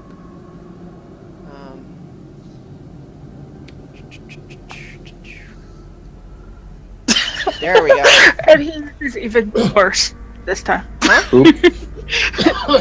What? No, he Never, gets never it mind. this time. No, he gets him this time. Yeah. Okay. So, but you don't take the bludgeoning damage, Julius, because he Okay. just grabs you and he has you grappled, but you do take 13 necrotic damage.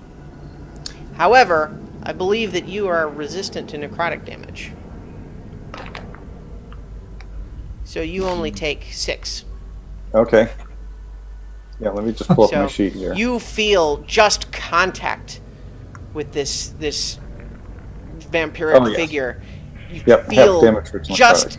just the touch is even enough to you feel life being drawn out of you. And he also now has you grappled. Okay. Okay, Perry. Well, this is rather confusing. He just wants to hug Julius. That's all he's looking for. Just a little affection for his masterful lord. Let's see. But somebody's running away, right? You would have heard the door open twice. You may not have seen who went through it, but you did hear the door open and close. The south door.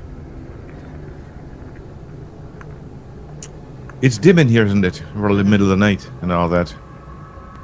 But the only thing I can really do then is shed a little light in the situation. Let's see.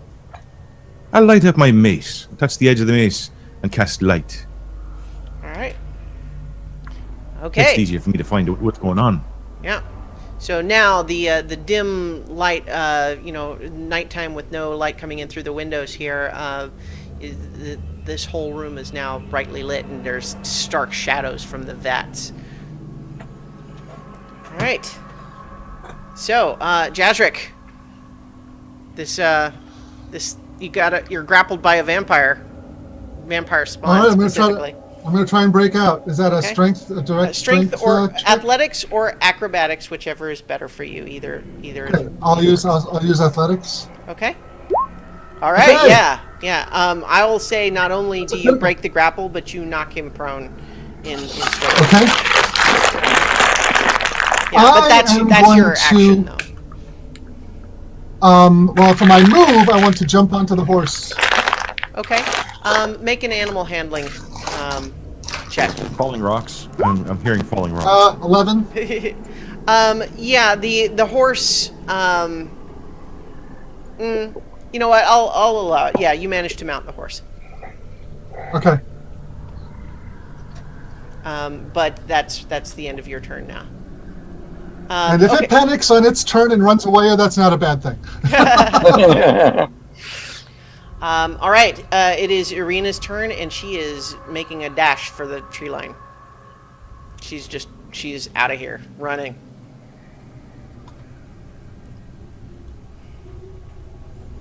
All right, and it is now Julius's turn. Right. You are grappled by Strahd right now. I'm going to do an athletics check to break the grapple. Okay. You do not succeed. His grip is like an iron vice. Okay. Don't fight it. I want to see what happens next.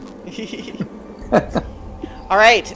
So first, Jazric, Vampire Donovich is also going to try to claw you again. Okay. This time just to attack. And so that's a hit, but he's not grappling. He's just trying to claw you. So Okay. you take 8 slashing damage. Oh. Yeah. But the horse, terrified, does now bolt. So I'm going to have you make. You can make either a dexterity or an animal handling check, whichever you like, to try to stay aboard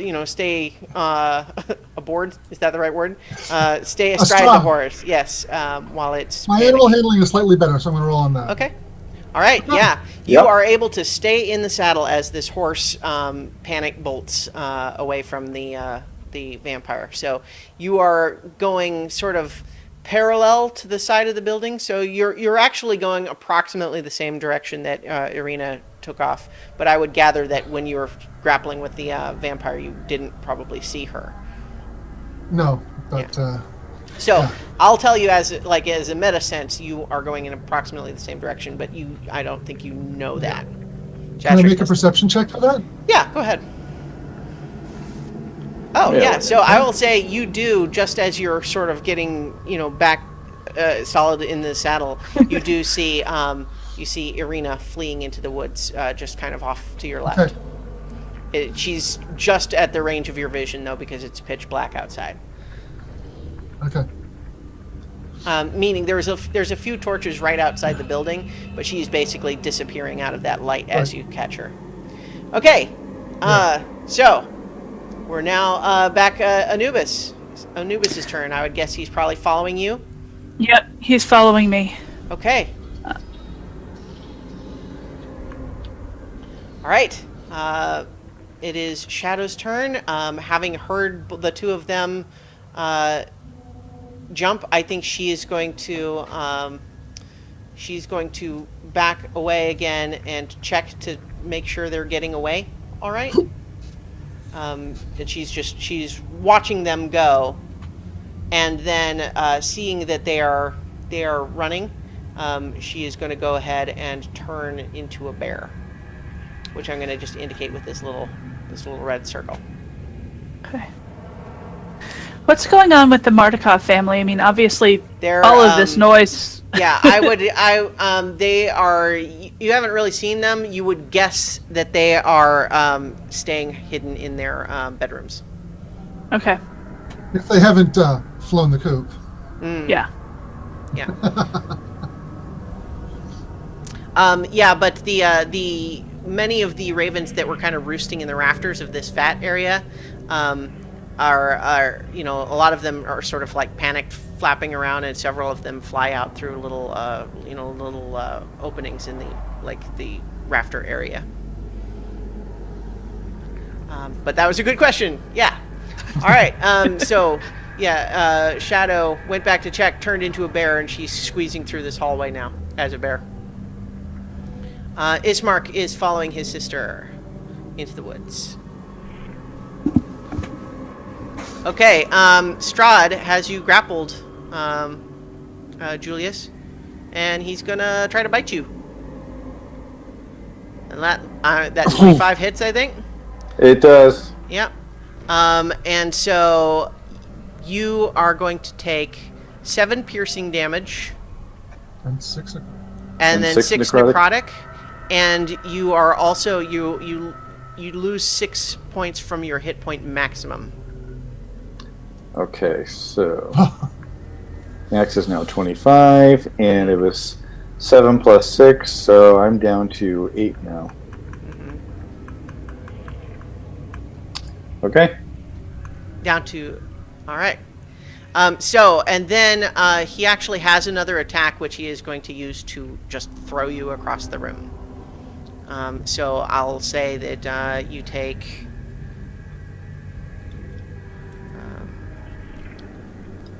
you take 7 bludgeoning damage as he throws you against the wall. Ooh, that's gotta hurt. It does. As he finishes with you, you see him kind of looking up around the room again, and then his face kind of flashes with fury, and he's like, "Ah!"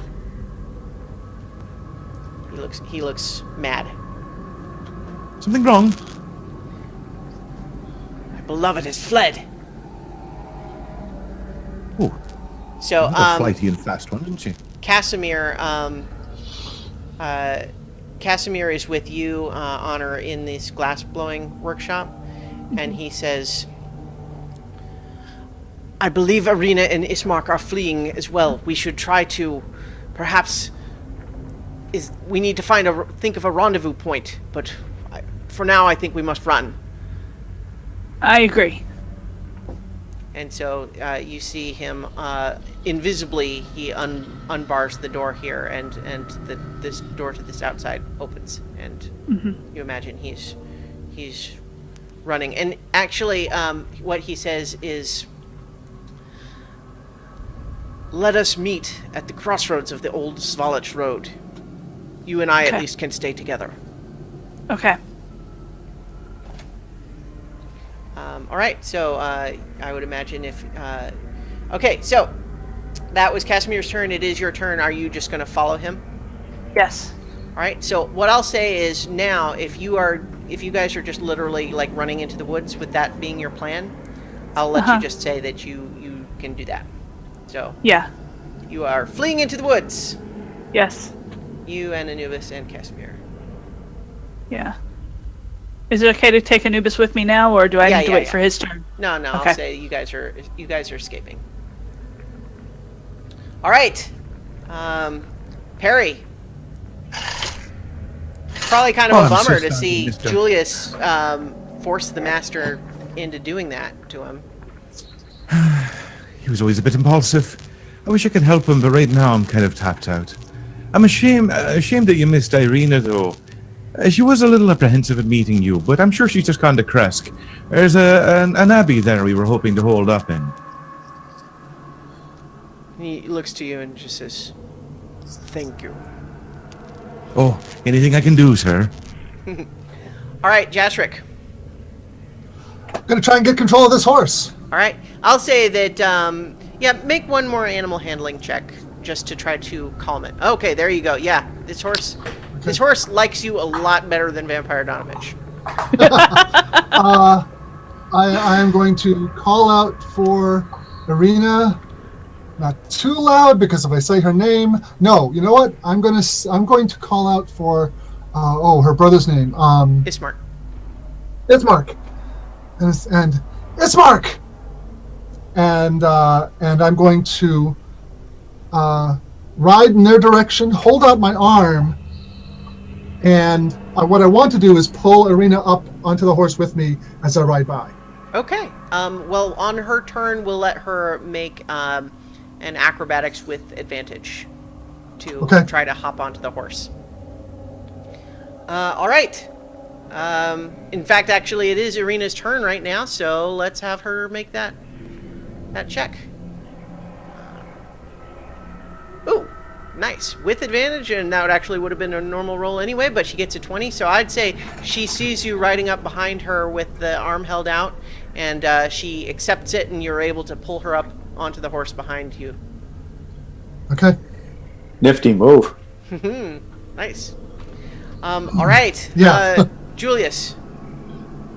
Okay, I had a question about the lay on hands power. It says your blessed touch can heal wounds. Can I You can apply use it my on blessed yourself. touch to myself? I can. Yes, you can. You absolutely I can. can. Oh, Yes. okay. Oh, Then that I- is a yeah. Then That is I'm a standard paladin move. Don't worry. okay. Then I'm going to give myself back 10. I've got a pool of 25. I'm going to use 10 of it right now. Okay. So let me get that on my sheet. Here we go. I think now he's convinced he's outclassed. I'm getting the feeling that this is going to be harder than I initially thought. Yeah. You still have, even though you're healing a little bit, you can still feel the fang wounds in your neck, and they burn. Yeah. Okay. Do I still have an action left, or am I done? No, it's your action to heal yourself, but you can still move. Or if you have something that's a bonus action. Yeah, I don't have a bonus action. I want to get out of there. Probably the quickest way from where you are is this back entrance, the one that Honor and Casimir went through. You didn't necessarily see that happen, but you still know that would be probably the quickest way without going past Strahd. Sure. You also notice actually that Strahd is no longer focused on you. He's kind of looking at Perry. And in the flight safety demonstration, they always tell you that the closest exit might be behind you. So, I start heading for the door, and I holler at Perry to follow me. Okay. Oh, we'll follow. So, 1, 2, 3, 4, 5, 6. I'll diagonals count, so I could say from there you can make it into the workshop through that door. Okay. Yeah. All right. So now And it they never is- barred the door. They never like locked the door on the way out, so that door is open. Yeah. Yeah. So you would see as you enter that room that the door to the outside here has been unbarred and is hanging open. In fact, make a perception check.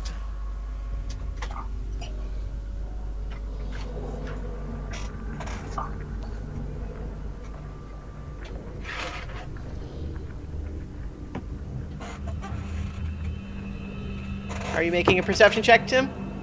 Oh, I'm sorry. You're Yeah, talking to me. Julius, I thought make you a were talking- perception check. Yes. Oh. Hold Sorry. on. Yeah. Get my sheet back up here. That's all right. And I'm giving you an opportunity to hear that Honor and Anubis fled out that way. Yeah, I'll say unfortunately you do see that the door is open, like someone has come through here, but you don't see or hear anything else yet. okay. Shadow is a bear, and she bursts back through into this room and kind of looks around, but sees that the battleground has changed. So she is actually going to hop down onto the ground, and I'm going to say she just managed to see Julius going for that door, so that's what she's doing too, and she's going to make her way in that direction. So she's now down on the lower level, but doesn't quite get to the door. Now she's a bear, so I've got to Yeah. think that eventually she's going to make her way to the woods. Well, could be. Yeah. So she's kind of right behind you, Julius. Okay. She saw you go that way. All right, Ismark is not up on the horse with you in arena, Jazric, but he certainly sees that happen. He Yeah. was a little bit behind Irina in terms of running, so he's following in your direction, but I would imagine you're not necessarily slowing down to wait for him. And in fact, I think he's probably giving you the gesture go, go, go, Yeah. go. All right. It is Strahd's turn, and he looks to Perry and says, "They would take her to the Abbey then." Oh, yes. No need to rush. I'm sure that's where they're going. Good. Boy, I wish that sleep spell had worked. And so you see, he walks. He's walking out. He's going back out through the loading dock, the way he came in. Oh, wait for me. All right. So it is your turn, and I would imagine if you're moving to follow him, he just I'll says, probably have to run. Yeah. Well, he just says, "I leave you behind. Find a way to help me." As you wish, sir. Keep in touch. All right, Jazric, I would gather that you are just riding into the woods. Now that you're away from the building a little bit, it's very dark. So what is your Yeah. plan exactly here?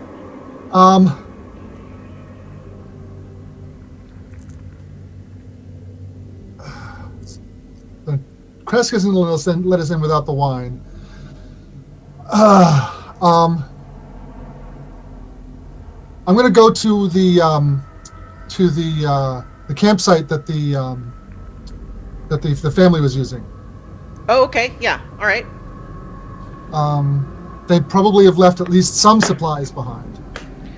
So- I would think. I mean, you'll be able to find the location, but I don't think that they would have. They had the evening to bring Oh, whatever that's they true. had left out there. Right. You can find the location though. I would say, Yeah. which it was a you knew where the camp was, because you had been there, and it was certainly a location that they had chosen to sort of not be visible from the main winery. Right, right. So I'm going to tell Irina to hide there with the horse, and I'm going to go and that Strahd's horse was on fire. It should be pretty easy to see in the darkness. Yeah, you do see it in the distance. Yeah, I Back want to towards the keep an winery. eye. I am going to take cover, find some place to hide. I'm not real good at it, unlike most rangers, but nevertheless, I'm going to try. And see what happens with the horse. Okay. Make a stealth check.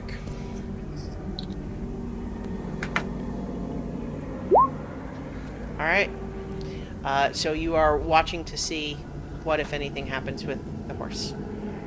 Yes. And also keeping an eye out for a certain vampire spawn that might be chasing me. Right, because it did certainly watch you right off. Yeah. All right. It is Irina's turn, but she is doing as you instructed, so I'm going to consider her out of the combat area at the moment. Julius. I want to stagger out of the workroom and join Honor and Anubis out in front of the building. Okay.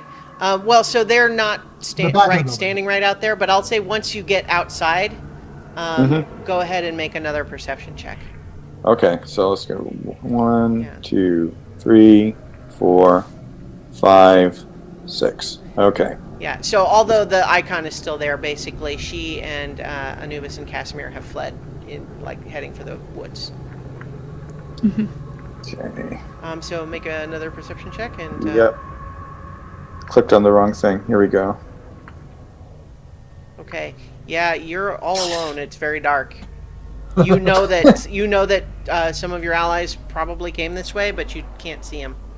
Okay. On that note, though, Honor, what you obviously were trying to get away from the house, I would imagine, and Casimir made a suggestion for a rendezvous point. But what is your thinking? Were you going to kind of follow his lead and just kind of keep running, or were you going to try to see if anyone was following? He said to meet him at the crossroads. It's better for that plan if at least one of us has a lead on the other, and we separate. Okay. I can make my way there on my own. So I'm going to take. So my plan is to take shelter and keep watch over the back of the house, just in case Julius managed to break away. Right.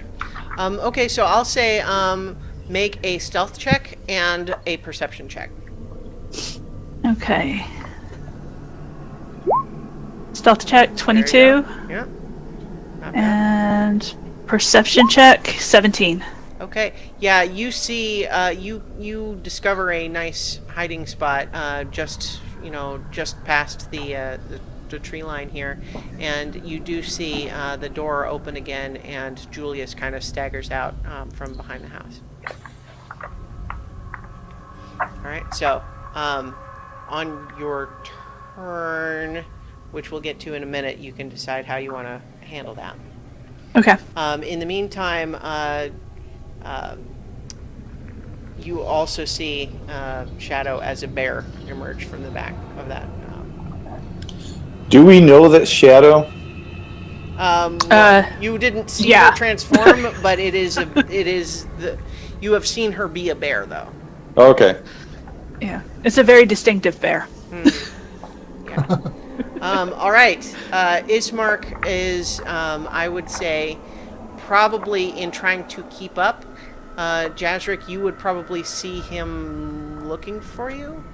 So would you make kind of a signal to have him know where you are?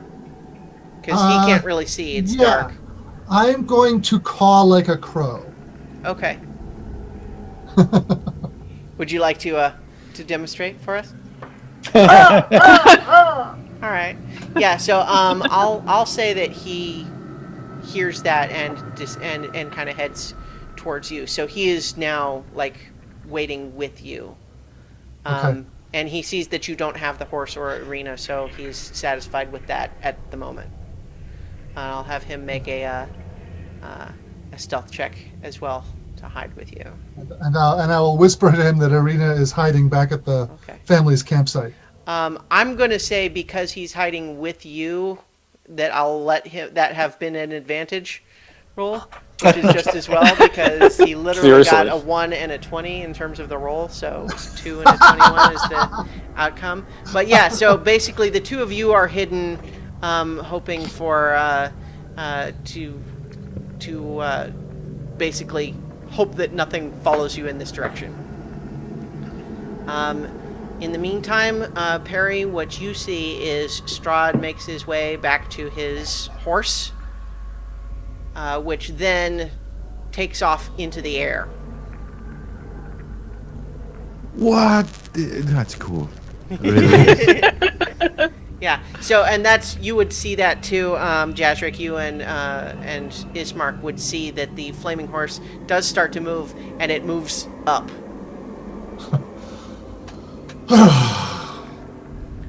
Big sigh of relief. And then you actually, as you are just sighing in relief, you discover, oh, look, Vampire Donovich is actually heading straight for you right now. Okay. He is. I have one of those days. Yeah. So he is. Next round is going to get to you. All right, Okay. Perry. Strahd has left the field. Sad to see him go. Am I still under his influence? Yes. Awesome. Well, time to do the good work. I head back into the house. And every time I see a crow, I light it on the fire. I would think that if they see you coming, they're fleeing. So if you want to try to catch one, you can. Just bear in mind that since they are birds, they might just do to you what birds often do. And No, also, I you're guess putting I'll- the wine at risk. I am putting the wine at risk, which is hurting me. But the wine isn't doing Strahd's work. Let's see. Oh, no, there's no horses attached to that wagon, is there? No, not at the moment. They're in the stables. So the specific language of the charm in this case is that you view Strahd as a trusted ally to be obeyed and protected. Yeah. You're charmed, not that dominated. Yeah. So you do All still right, like your well- friends. You just wish they could get along. Well, except for the fact that the crows are explicitly working against them. They just told us that. I will take the horses out of the barn and attach them to the wagon. Okay. This wine will do a lot more service. All right. So I'm not going to move the tokens and all that, but that's you busy yourself doing that. That's more than one round's worth of action, I think. Oh, yes, yeah. But you start. I you also start have on animal that. handling, so. Yeah. And he doesn't get any new saves? Nope. Okay. I'm looking up the new character right now. I will say it's not permanent. There are ways to break it, but not yet. Nothing that would break it has happened yet. All right. So let's see. I'm gonna say that this vampire spawn is making a lot of noise. So I'm going to let Honor and Julius make perception checks. Okay. Because this vampire spawn is snarl, snarl, rah, rah, rah. And even Anubis. 6. You can make one for Anubis too if you want. Oh, Anubis got the 6. Oh, okay. Honor got a 7. All right. Julius, I would say you have only just emerged from the back of this building. You hear something like snarling and hissing around the other side of the building. This side by the horse stable. No, so like if you went to the west around the side of the building, and it's kind of like on the other side of the building in that direction. Okay. kind of to the northwest of you on this map. Okay. And in fact, as a bear, Shadow kind of cocks her head like she hears something too.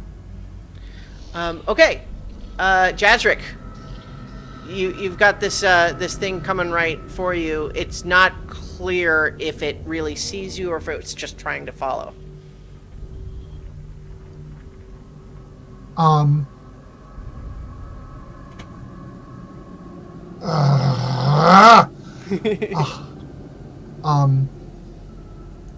going to hold my action, and if it looks like it's found us, then I'll attack. Okay. Otherwise, I'm going to let it pass. Okay. But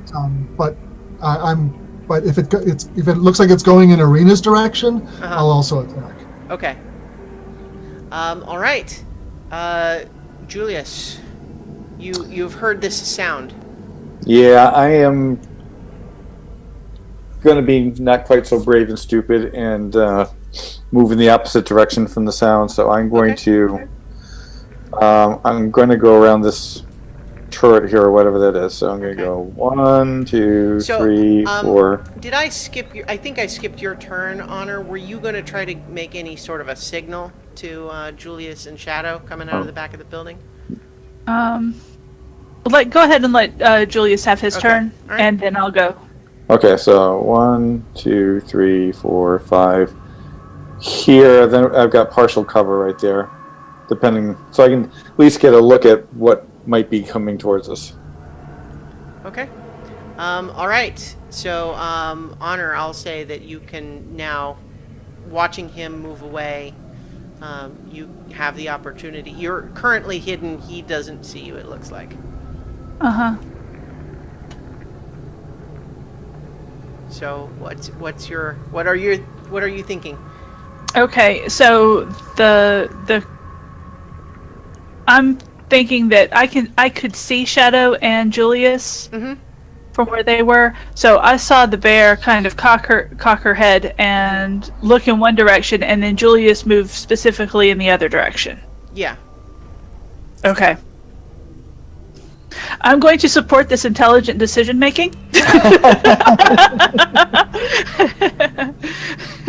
And Anubis and I are going to follow, still keeping to tree cover, but we're going to follow along behind. And I'll make another stealth check to make sure that we stay hidden. Okay, so you are trying to catch up with Julius. Yeah. Okay.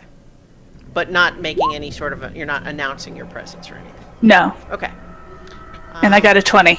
Yep. All right. So I'll just go ahead and allow that to be for both of you. So you are following Julius, but not letting him know anything yet. Okay. It is Shadow's turn. She looks conflicted, wondering if they should follow that sound, but doesn't.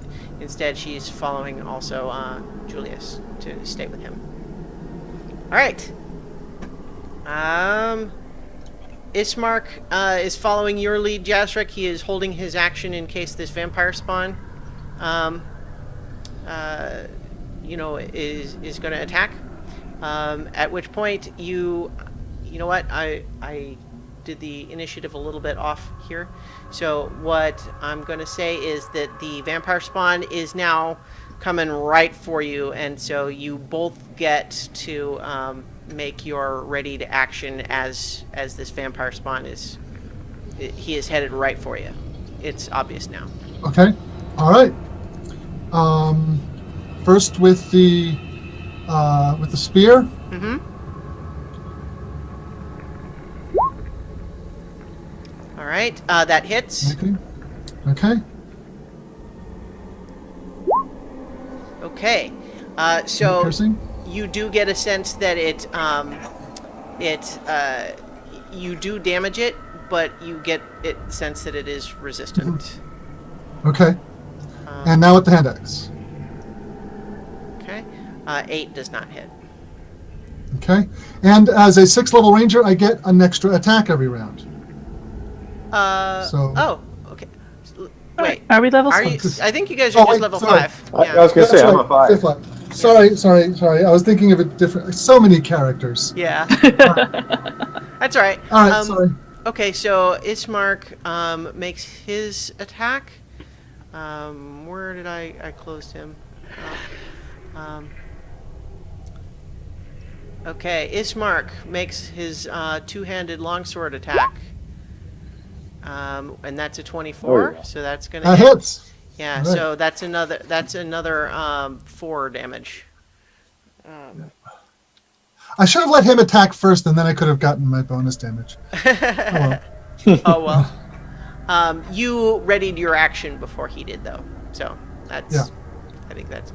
But so now this vampire spawn is going to try to claw you, Jazric, and right now he is just going. He's just clawing. He's not trying to grapple right now. Okay. So he's making first an 18 That hits. with 7 slashing damage, Yep. Down to 17. and a 19. 19, which also hits. Yeah. So I'm down to 9. Right. Yeah. So this I've been formerly really weak, savage. exhausted looking, distortion of Father Donovich is now Yeah. imbued with undead strength and claws. All right. It is okay. Perry, your turn now. You're continuing to load the horses up to this wagon. Oh yes, this will be much more important later. All right. I'll say that you've got the horses out of the stable now and are leading them over to the wagon. All right, Jastrick, you can have your regular turn now. Oh, it's my turn again. Yeah, All right. that was Well, your readied action when it attacked. Okay. So it's now your well, actual turn. Spear again. Yeah. All right, yeah. that's a crit. Oh, yeah. Critical. Yep, that hits then, certainly. All right. And hold on. Since it's damaged, I get my Colossus Fighter You do. damage as well. Mm-hmm. So 7 more damage on top of that. Total of Okay. 17. All right, so that's 8. 8 sort of, Yeah. real damage. And now my hand axe. Yeah. Okay, I'm gonna go ahead and have you guys. I'm moving you your tokens down to. We're saying right here on the map is where. Right there is where you're. We're having this happen. I assume a 19 hits. 19 does hit. Yes. So another 9 slashing damage. I'm checking to see if I get the Colossus damage on every hit or just the first one in a round. I would guess that that's once per round, but let me know if that's not right. Colossus Slayer. When you hit a creature with a weapon attack, the creature takes an extra D8 damage. If it's below, it's by maximum. You can deal this damage. Okay, you can only deal damage once per turn. So Okay, that's Yep. makes sense. Okay, but yeah, you get another 4 damage, and it's still pretty vital, but you are definitely hurting it with these weapons. No question about that. Yeah. Okay, Julius. Note that this little spot where I've put the vampire spawn and Jastrick and Ismark is not, that's not where on the larger map it's actually taking place. Oh, okay. Yeah, so you guys don't see that or anything. You guys are still sneaking around the side of the building. Unknowingly with a tiefling ranger sneaking up behind you.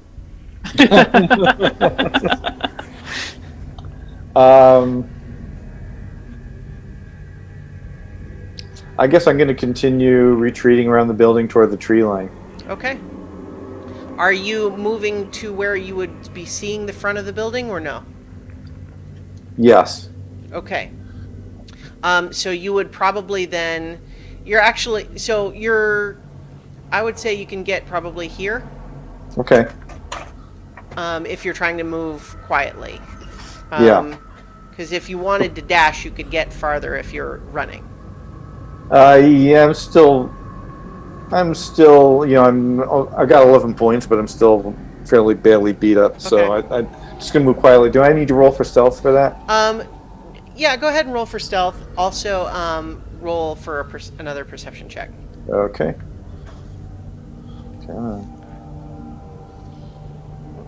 Alright, That stealth. Yeah. Yeah. Oh, I must have clicked it twice. I don't think Yeah, does either one that- succeed. So yeah, you don't actually know. So this is like stealth. You don't necessarily know if you succeeded or not. Okay. I can't make the map show show that part, unfortunately. Okay. Here's perception. Let's see. No. Trying to get where I can have the stream show that part of the map, but it's kind of a weird quirk of setup that I can't tell it to center a different spot very well. Anyway, okay, so in any case, if you're looking at the stream, it's just over here.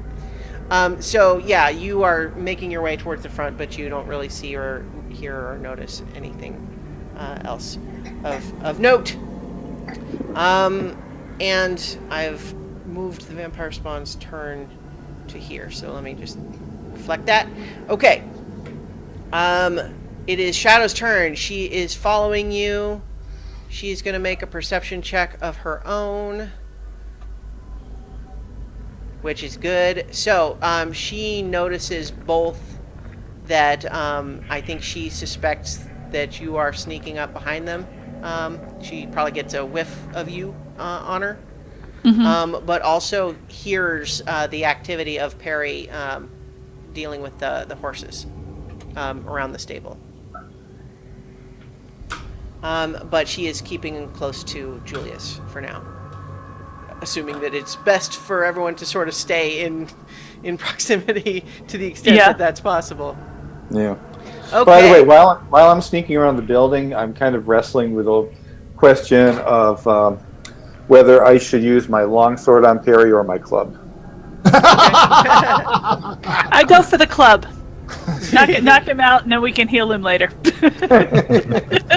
Since sleep didn't work, that might be the second best alternative. Yeah. All right. So Ismark is with you around this vampire spawn, Jazric, and he's got his long sword drawn and draws his short sword, and he is just going to town on this thing. He's going to make 2 one-handed longsword attacks and 1 short sword. Okay. Yay! Yeah. Where's that? So that hits. That one misses, and that hits. That one hits. So between the 1 longsword and the 1 short sword hit, that's 17. So another 8 kind of absorbed felt damage. Can't we just have Buffy come around and stake it? I'm moving him here. You know what? I'm going to say actually that he's flanking this vampire with you, Jazric. Okay. So I'm going to let him make those at advantage. So I'm going to say that the second longsword attack hit as well.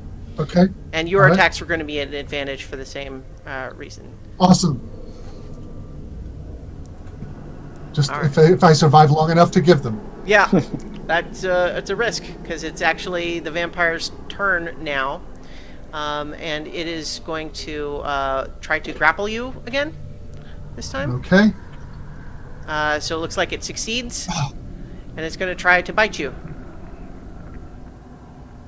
16. That's 16. good enough. Yeah. Okay, so it's 9 piercing damage and 2 necrotic damage. I am at -5. Okay. Unfortunately, everybody, the reduction lasts. The target dies if this effect reduces its hit point back to 0. Oh no! And so, what Ismark sees and looks on in terror as the vampire form of Father Donovich sinks its teeth into Jazric's neck and drinks until his eyes go glassy. So, we'll talk about potential implications and what might happen from here. But for now, it would seem that Jazric is dead. All right, Perry. All right, so I've got the wagon ready to go. All right. What would be the post? Is there a top level to this? Like, is there a top level balcony or something? What? For where? I mean, what are you trying to? I'm not sure I I'm looking for a understand. place on high where my voice will carry very well. Well, yeah. I mean, there was the upper. If you want to like climb on top of the stable or something. I mean, if you want to just be in a high place to shout out. I mean, I'll just do it on top of the wagon. That's sufficient. okay. But it'll start with a bit of rumble as I cause the ground around to rumble and shake. I want to catch people's attention first. Takes an Okay. action to do that. Yeah, it'll this much continue going on to pay with more the attention to that than the fight. Yeah, right. Yeah, the vampire standing next to him. Yeah. Nah, he's gonna. So you're ignore that. just making that rumble sound. Yes. Okay. Yes. I can do up to 3 effects, but each one takes an action to do. All right. So. Okay, Julius, it is your turn.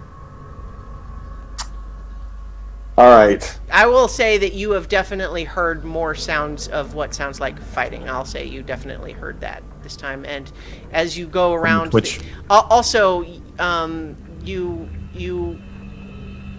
hear that kind of around the corner to the left of the building, but also Okay. you just felt this weird, like the ground kind of rumbling. All right.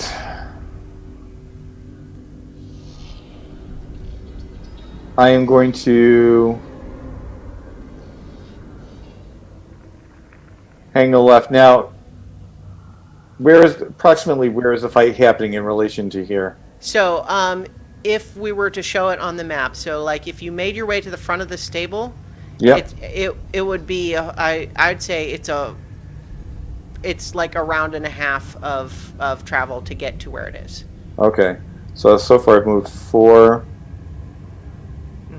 So I'll just stop Yeah. here. Also, though, as soon as you get around the corner, you will see Perry having loaded the horses up to the wagon.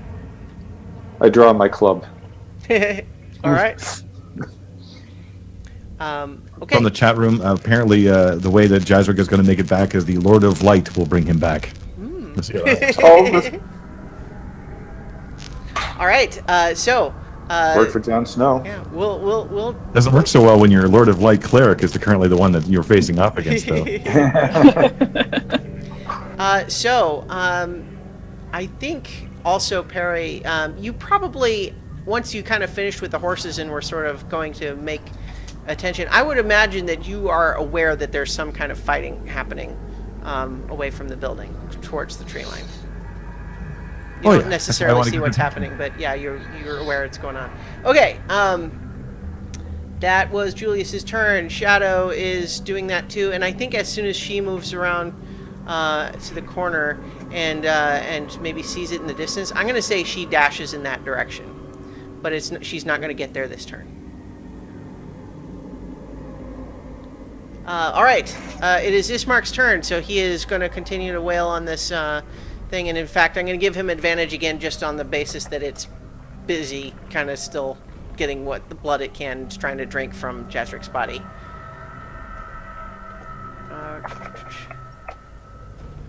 So. Okay, that's. Oh, it's got advantage, right? Yeah.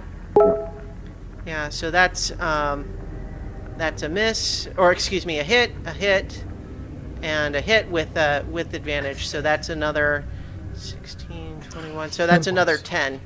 And it's looking wounded now, but not out of commission by any stretch. All right. That was Ismark's turn, and now the vampire is turning around to attack him, and it's going to use its claws on him twice. 16. What is his AC? 17. So unfortunately for the vampire, both of those claws attacks miss. It slashes out at him, but he's able to dodge away both times.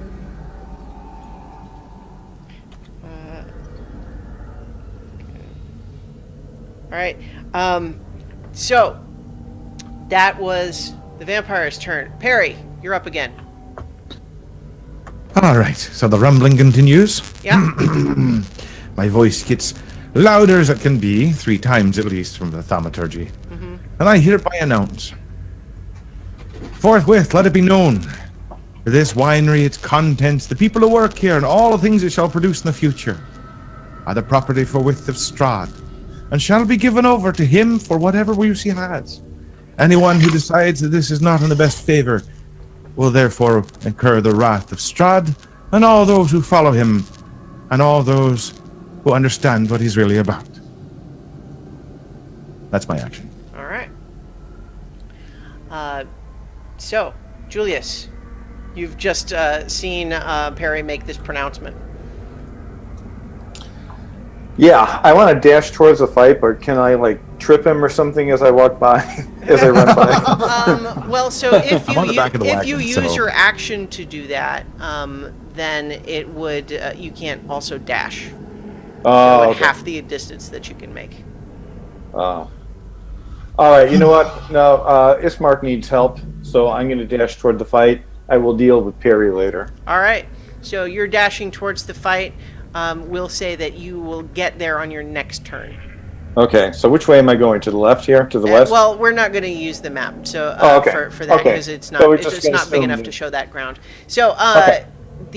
so that makes it Nutty's turn, and as a bear, she now I'm going to say now reaches the fight just and is going to attack in her bear form with advantage, flanking with Ismark. So, the bear attacks are, I think it's +5 attacks. Let me pull this up.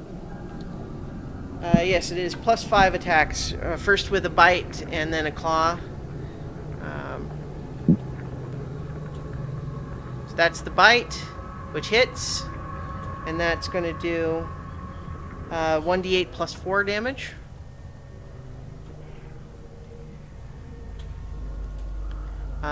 That's another 4 felt damage to this thing, clawing into it, and then d20 +5. So 19. Actually, since it's supposed to be advantage, let me roll again just to see if it could be a crit. And it's not, though. But the 19 still hits, so that is 2d6 +4 slashing damage with its claws.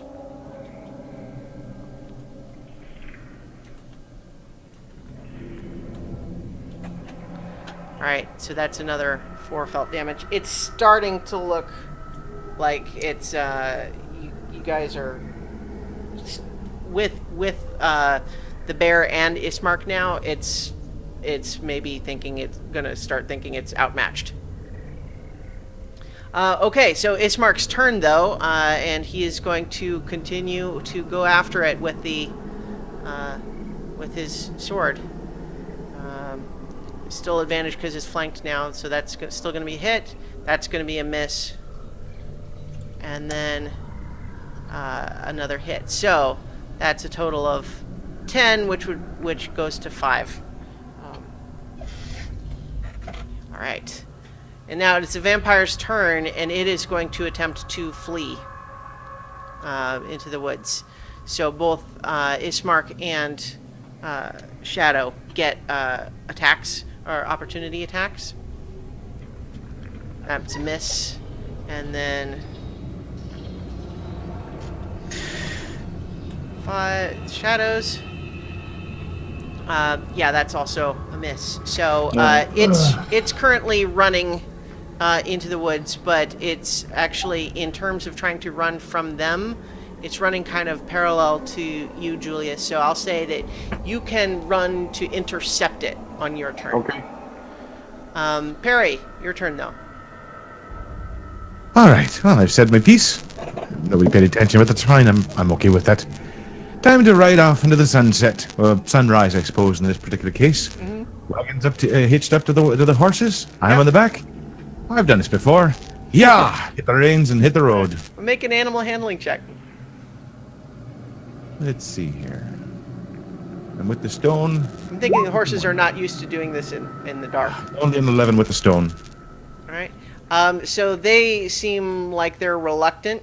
So they kind of walk forward a few feet and then stop again. Oh, come on, wake up, you lazy bark. All right, Julius, your turn. Are you going to try to intercept this I vampire am or let it definitely run going to away? intercept. Yep, All right. I'm definitely intercepting. Okay, so you are able to run up next to it and go ahead and make your attack. Okay. Or attacks, whichever whatever. I'm going to take twice with my longsword. All right. Are you attacking me by any chance? No. The fleeing vampire. vampire. Oh, good. Yeah. Yeah. You'll get your turn. All right, here's the first one. All right. No. Unfortunately, that misses. Yeah. And Oh. that one connects. That hits. Yeah. And I don't know if you're out of spell slots or if you're doing any of that stuff, but I don't typically want to be offering strategic advice, but you have a couple of abilities that seems like would come in handy that you haven't been using, so I want to make sure you know what you can do. Yeah, okay, hold on. So I do have spell slots left. Yeah, so like you have stuff that is like specifically Oh. for fighting undead things that you haven't been using, so I want to make sure there's not just a misunderstanding of what you're able to do. Okay, I'm going to cast Divine Favor. That gives me an extra 1d4 radiant damage on a hit. Mm-hmm. Whoops, I clicked the yeah. Okay. And that's a bonus action. I'll let us say that you did cast that on yourself as you were running up to do that attack. So you're going to roll the damage for this crit, and then you get to also roll a 1d4 and add that. Okay, so let me get back to core. All right. Okay. Roll. I'm going to just click Wait. the longsword damage for you on this crit. I thought that's what I just clicked on. Okay. When you yeah. want the damage, don't click Mhm. longsword on your sheet. Click it on the chat window. Oh, I see. So I actually have to. And make sure okay. you click the one for the crit, not the newest one, because, yeah. And Yeah. so Lee's laughing because we talked Every last single time. about how every single session so far we've had that conversation with someone. All right. All right. 12 So slashing damage. I think no, actually roll one more d8 because that you didn't end up with the crit damage there. So roll one Okay. more d8, and then roll a 1d4 as well. Okay, there's Okay. 3 more, Yeah, and so then 15 slashing damage plus however this much is radiant damage. 2. 2. Okay, so it's going to take 7 slashing damage, and it's definitely looking significant. Whoops, that's not what I meant to do. 31, so it's going to be 24. But then, as you feel the extra radiant energy coming out of it, out of your strike. Let me make sure if it's. Okay.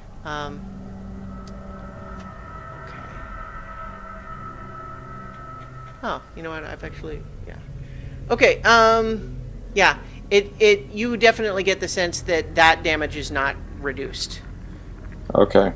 Meaning, it is not resistant to radiant damage. So, Guys, it is convenient that Jazric died because I'm being called away. oh no! Really? Okay. Well, so Yeah. I will have a separate private conversation with you, Nobilis, where we can talk about what options there are, Okay. and how we might handle that. So this is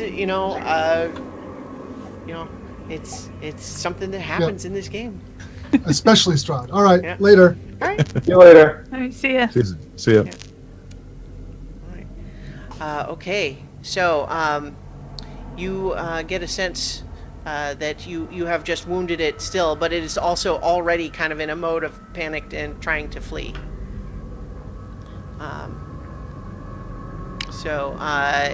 That was your turn. Shadow's turn. She also, let's see, she as a bear actually has a movement speed that's fast enough that I'm going to say she can catch up and continue to make her attacks.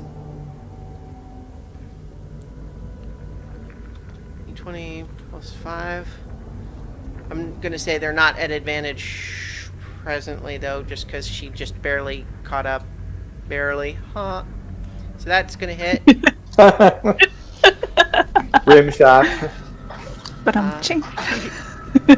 So she does hit it with her bite and gives it another 5 realized damage. And now the claws. And that hits too. 2d6. Okay, so that's another 4.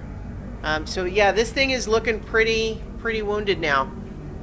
And Ismark is also, I'm going to say that he has to dash to catch up and try to block this thing, but because he has to dash, he is not able to attack it this round. But he tries to maneuver himself to where it would have to try it. You know, you guys are surrounding it, basically. So he is able to make it so that the rest of you are flanking. Okay. Honor is going to step out of the woods and catch hold of the horses that have been hitched up to the wagon. Thank you for jumping in, because I forgot when I originally had you run away. I took you out of the initiative order, so I think I keep forgetting. So thank you. Yeah. Yes, Honor goes in, and I would imagine Perry's attempt to, to get the horses out is interrupted by Honor grabbing the reins.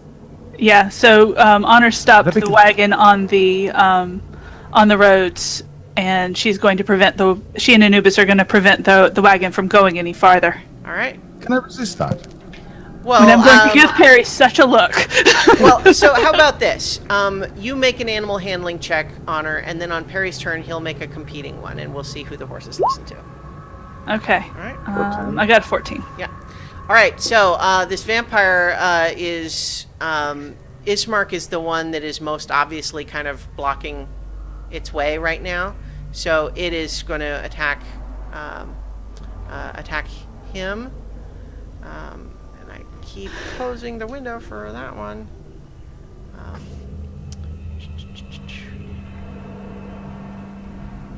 So it is trying to claw just to get him out of its way. That's going to hit. Ouch. So, the second one misses, though. So Ismark takes 7 slashing damage. But he's pretty tough, so he's still doing okay. All right, Perry, it is your turn, so you can now make your competing animal handling check if you want. Get out of my way, you fool! I've got important things to do. It looks like the horses, especially given that they're not used to going out at night anyway, and all the scary stuff that's been happening, are looking like they don't want to go anywhere. Oh, I keep forgetting my spells. Right, yep. All right. All right, Julius, it's your turn. You've got this vampire spawn on the ropes, this thing that was once Father Donovich. Longsword attack using Divine Smite, Okay. which I forgot I had. Well, that's why that's why I said something, because I was just thinking, it's like, you know, as a paladin, you've got a bunch of stuff that's like for fighting undead, so yeah. Go ahead and make your roll then. Okay, first longsword smite attack. Well, so you'll use the smite if you hit. Yeah. So the first missed with one the first misses, one. yeah. Mhm. Yep. Second one. Shit. Unfortunately, both swings go wide. Oh, you know Okay. what? I take it back, because I said Ismark was helping you flank. I'll say that. I've got advantage. So the first one hits. Second one still misses, but the first one hits. So Okay. roll the damage, and then you can also roll the smite damage. Okay, let's see. Let's move the character sheet up so I can see what I'm typing. Alright, so it is D8 plus 4. Mm-hmm.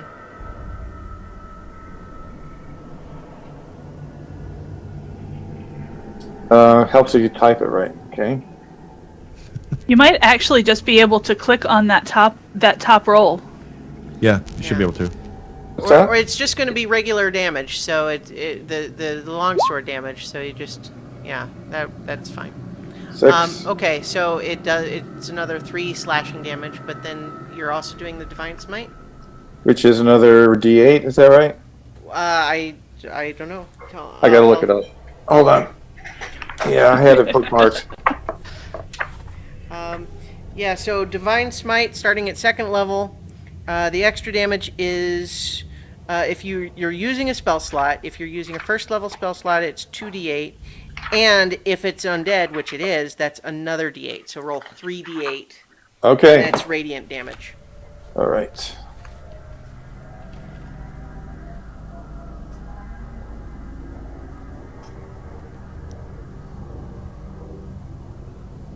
All right, I gotta close the sheet so I can see what I'm typing here. 3d8. You've got to be kidding me. Wow. That's it? Yeah, so unfortunately, this particular Divine Smite is substantially less powerful than it could have been. But nonetheless, the radiant damage of it, definitely this form of Father Donovich hisses and shrieks as it takes the full damage of that. And this thing is almost dead. It's very on the ropes. So I would imagine, as in her bare form, Shadow is that's going to hit with her bite attack. 1d8 plus 4. Okay, so that's another 2, which doesn't quite get the job done. It's Yes, Mark. Yeah, all of a sudden we've no. She has a claw attack too. Okay.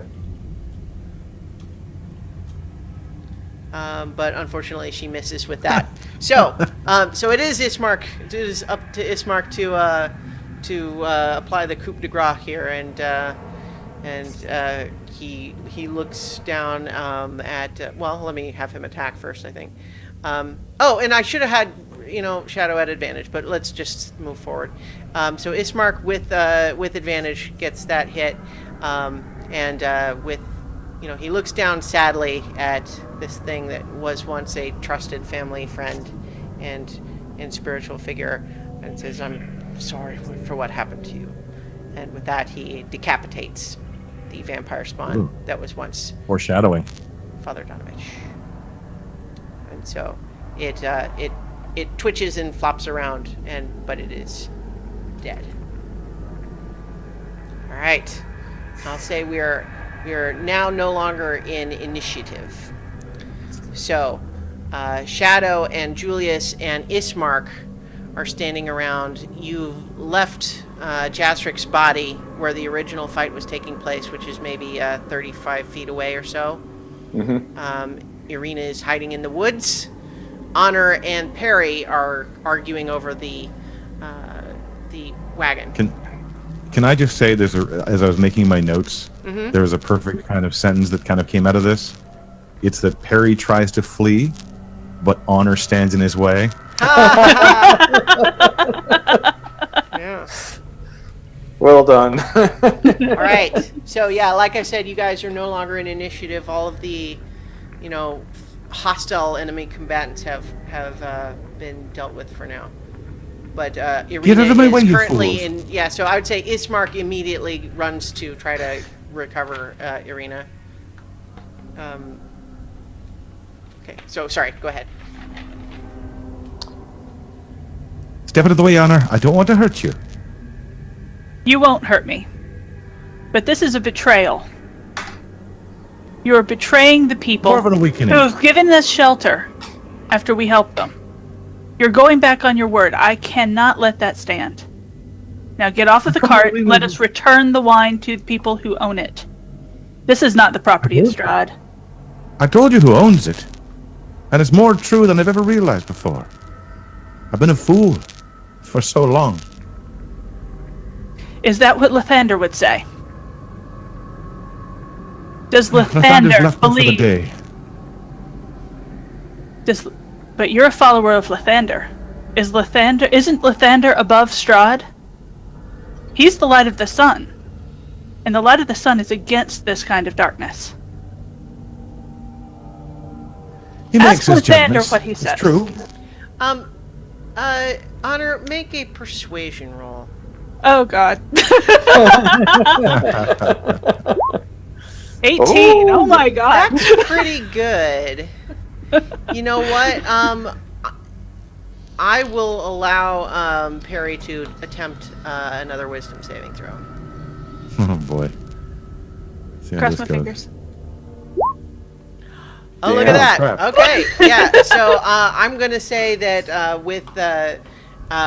will say that, first of all, normally you would not get another saving throw, but I particularly liked that line of reasoning, and so I'm going to say that with the invoking of Lathander, there was just a hidden part, a buried, repressed part within Perry that allowed him to fight through the fog that had enshrouded his mind, and suddenly you realize, Perry, what must have happened is the vampire got inside your head.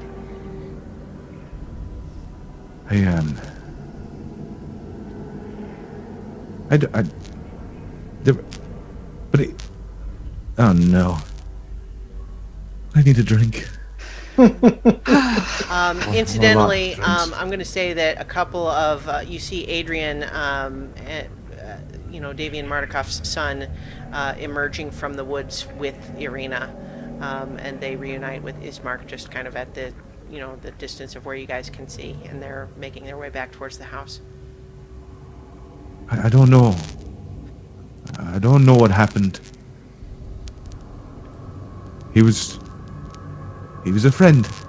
I would have sworn on anybody he was a friend. And I didn't want to hurt anyone. Julius, I'm sorry. I don't like to see friends fighting.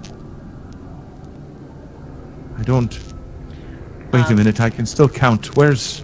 On that bit, you see that Shadow has kind of nuzzled her way under Jazric to kind of get him over her shoulders as a bear, and she carries his body back up towards the building, and then as she lays him down, she reverts to her elven form and just looks up at you sadly. He's gone. Bloody fool. I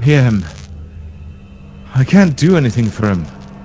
I'm not strong enough. I'm not strong enough for any of this. Oh, I want to kick that bastard in the nads. I might be able to do something tomorrow. I have nothing left. I have nothing left for tonight.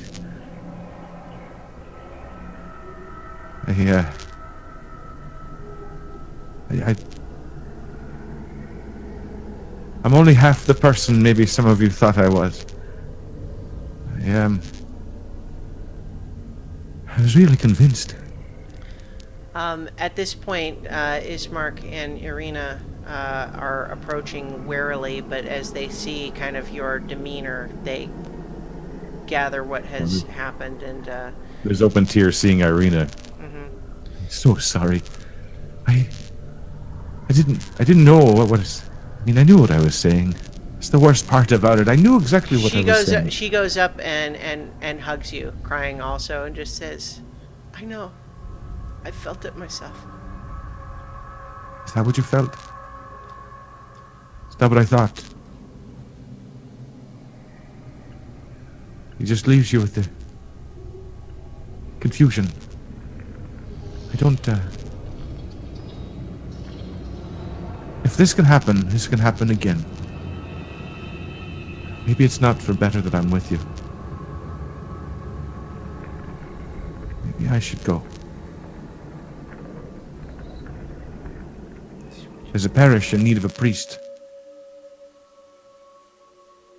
Maybe I can do some better there. And Ismark just If I says, could turn on you.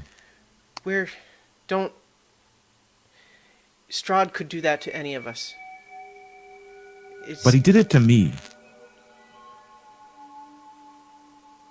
And if anyone should know better, it's me. I got reminded very shortly that I serve a power far bigger than him. But I kind of put him aside too.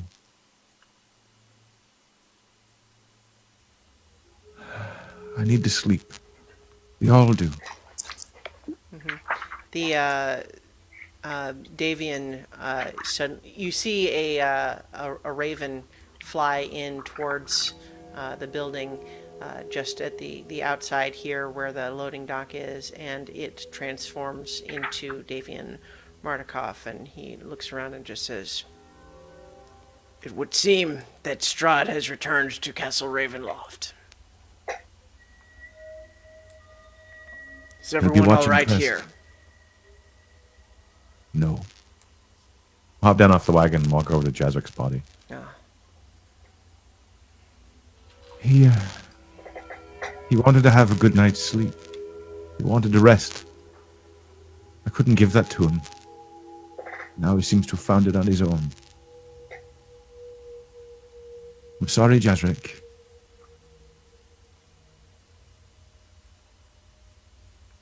I'll see what I can do tomorrow. Maybe I can ease your soul. Davian looks at him and just asks, "Was it Strahd that did it?"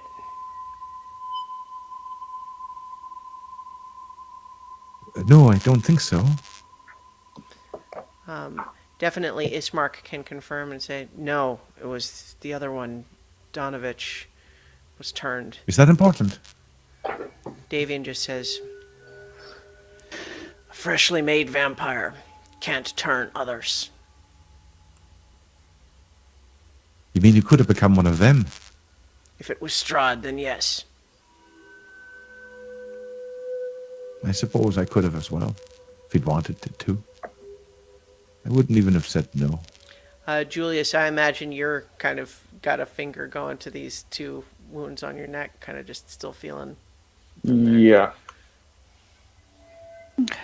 It was Came a little bit close. Came Came a little bit closer than I would have liked. Yeah. I can do nothing for anyone tonight, but I can take a look, put a bandage on something. That's all I can offer. The light has left me. Hopefully not forever. Davian suggests, "Perhaps, at least for tonight, you can put your friend in the cellar where it's cool." We can watch over him. I say to Perry, there's nothing we can do to bring Jizrak back, but what we can do is defeat Strahd. We got to find some way to defeat Strahd. If you want to atone for what happened to Jizrak, then don't give up now. We need to find some way to defeat Strahd. Where there's a will, there's a way. Mm-hmm. That applies to him, too. Gesture to Jazrik. It is not unknown. The powerful people, more powerful than I, can do something to bring people back to rights. I can't. Go ahead and make a religion check, Perry. Oh, that was not great. Nope. Never mind. I suggest that we get some rest tonight. And Perry, maybe you can greet the dawn tomorrow, and maybe Lathander will give you some inspiration on what we can do to either make this right or find a way to protect us. Ismark will say, "Father Donovich, before he was turned, and for that matter, the priest in Vallaki as well, said that the abbey was dedicated to Saint Markovia. I don't know what we'll find there still, but if the holy blessings of Saint Markovia are still in effect there, we might find something there as well. If it is in fact the place of safety and holiness that we hope." Strahd knows about it. He won't be able to stay there forever.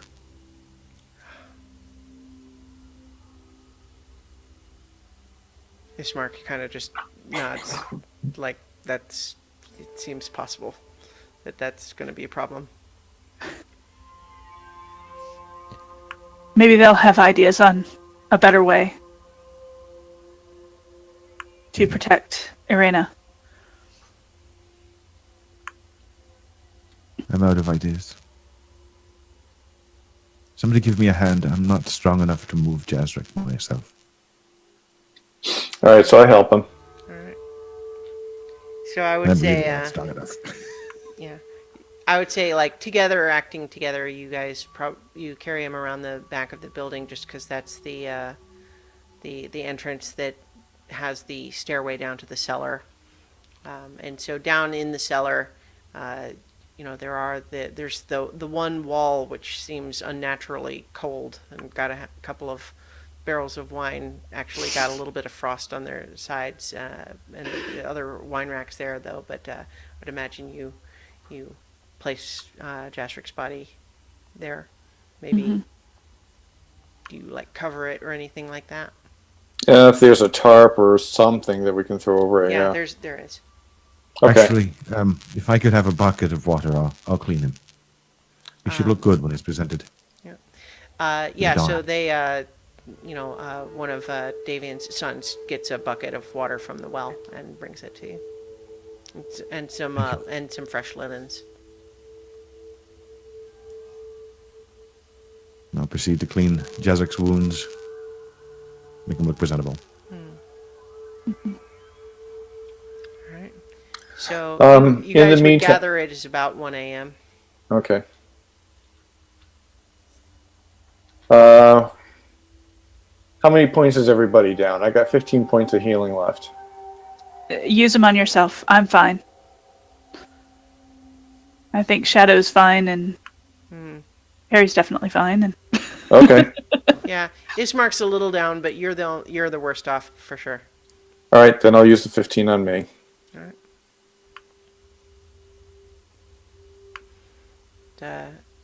And getting back to my... There we go. Ismark says, "We can never be sure, of course, but the times that Strahd has attacked before, back in Barovia, we typically wouldn't see him return more than once in a single night. If he has returned to Castle Ravenloft, as the Were-Raven suggests, I doubt we'll see him again tonight."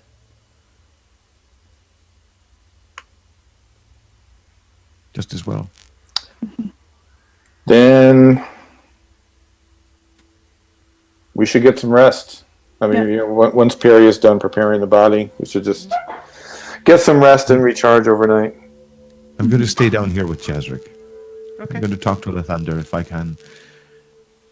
He and I have a lot to talk about. All right. Do you want to role play that or just Not necessarily. just to Kind of a pass private the moment anyway. Sure.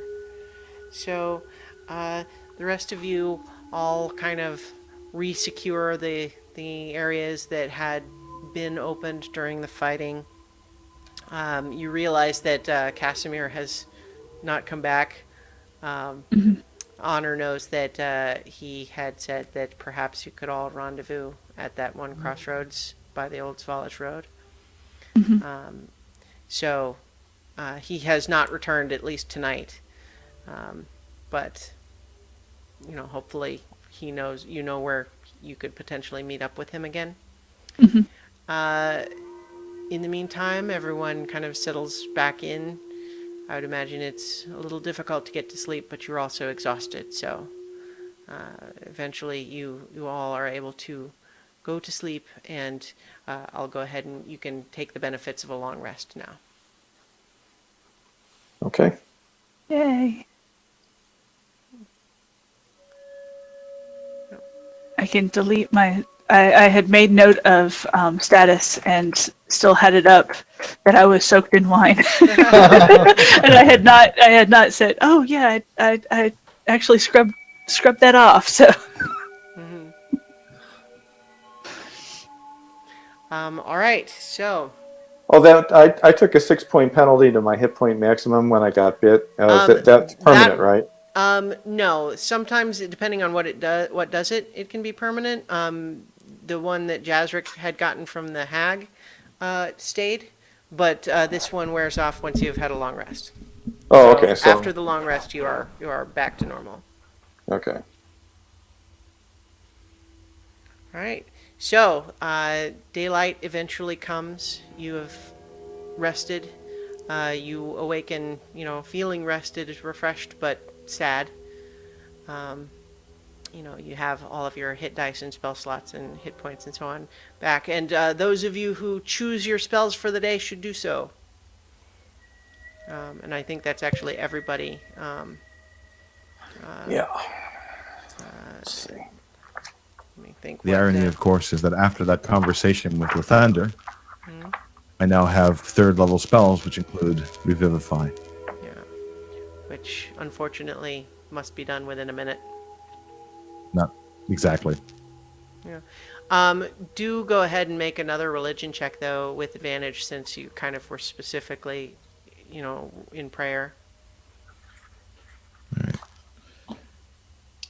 Let's see. Spells. Oh, it's really slow. Okay.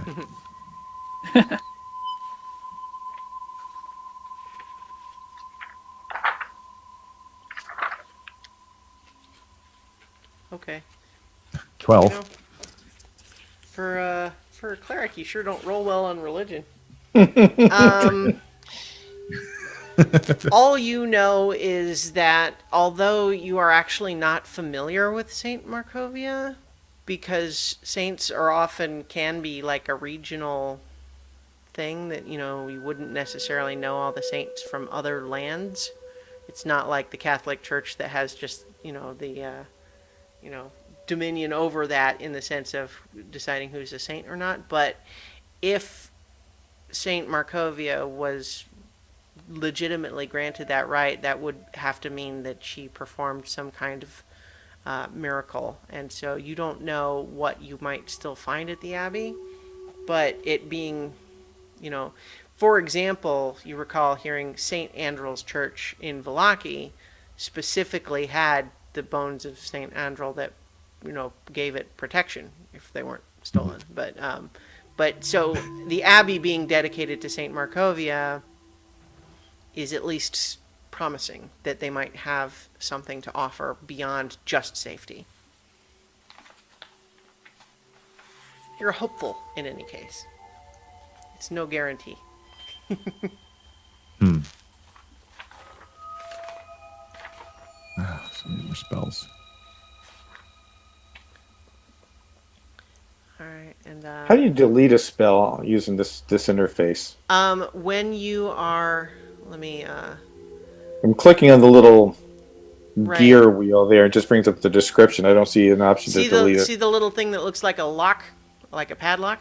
Oh, yes. Yeah, click that to unlock it, and then you can. Oh, and then it brings up the little trash cans. Okay, Yeah, gotcha. Thanks. No problem. Let's see. All right. In the meantime, let's give. Let's see what new spell does Shadow want here.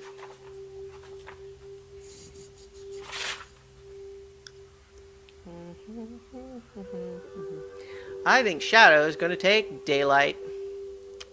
That seems like something that would be potentially useful. As opposed to my automatic darkness. Yeah. Daylight.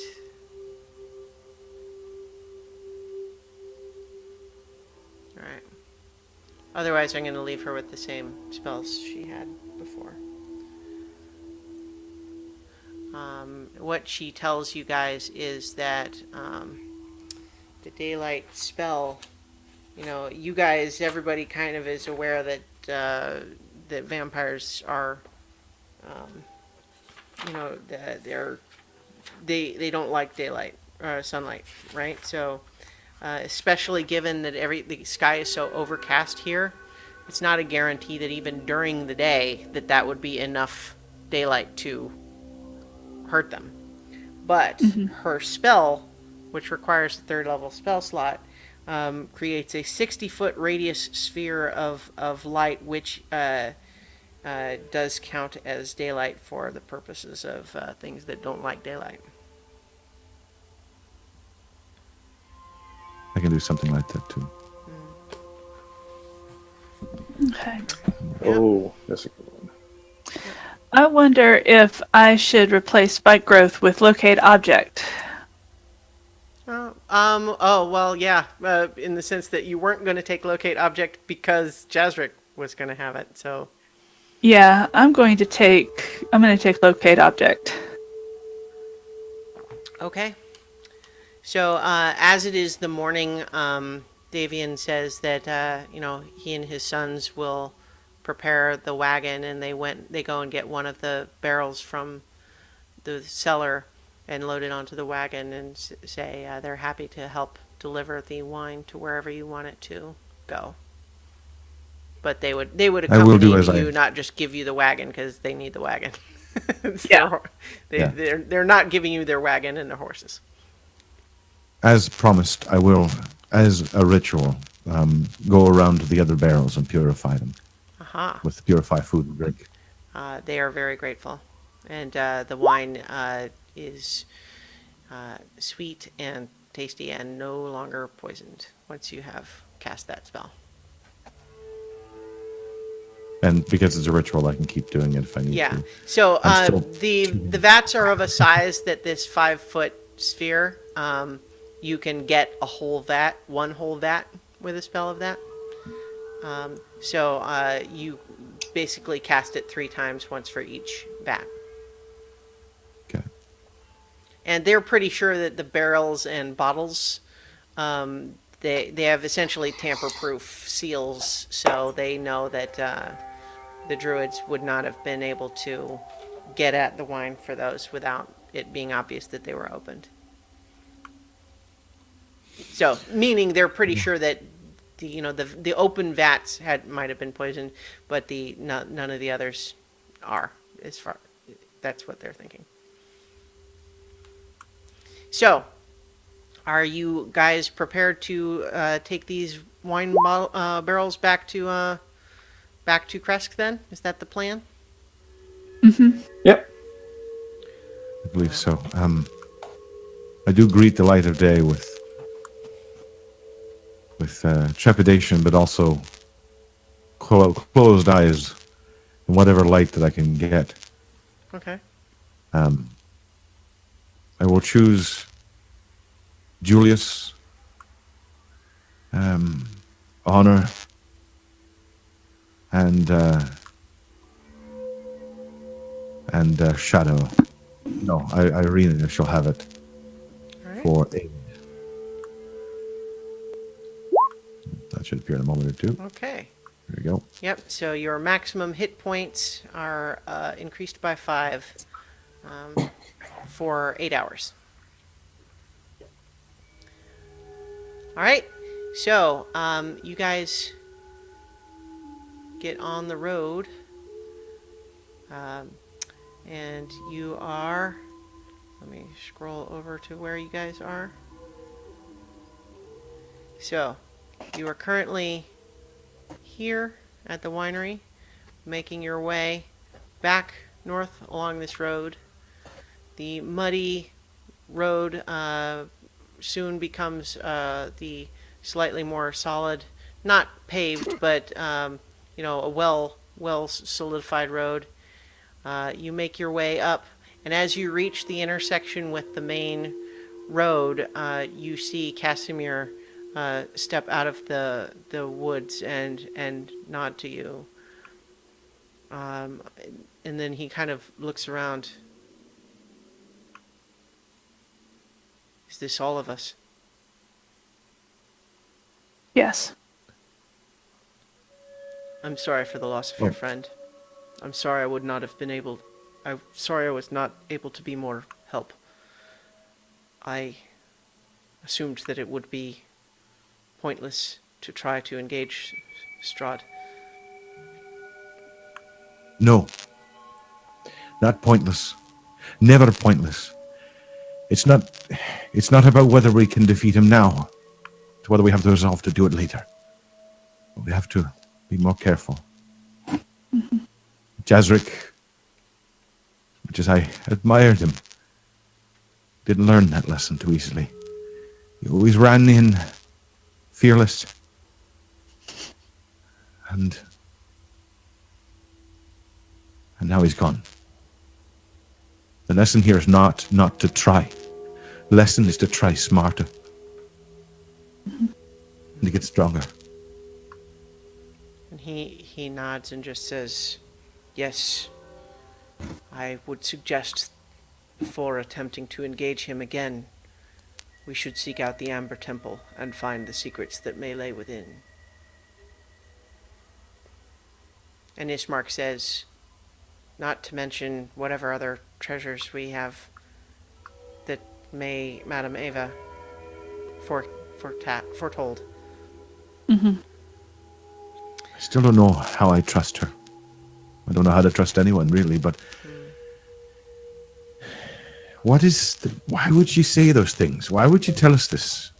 Her people are blessed by this land. Not entirely happily, but they are blessed by it. I don't know. What does she want? They can even leave when they want to. So Casimir rejoins you. Just to clarify, did you bring Jasric's body with you? I was going to mention, because we have to do something before we left, so... actually, I think it'd be best to bury him. Okay. So you guys find a spot where there's actually already a small graveyard where they've buried past members of the Mardukov family, and Davian says, "We'll make a marker for him." I won't role play it out because it'll take forever because I tend to do that, but just assume that we made some decent words, a little bit of a joke, but also very somber and sincere. All right. So, you guys then rejoin with Casimir and make your way across the bridge back towards Kresk.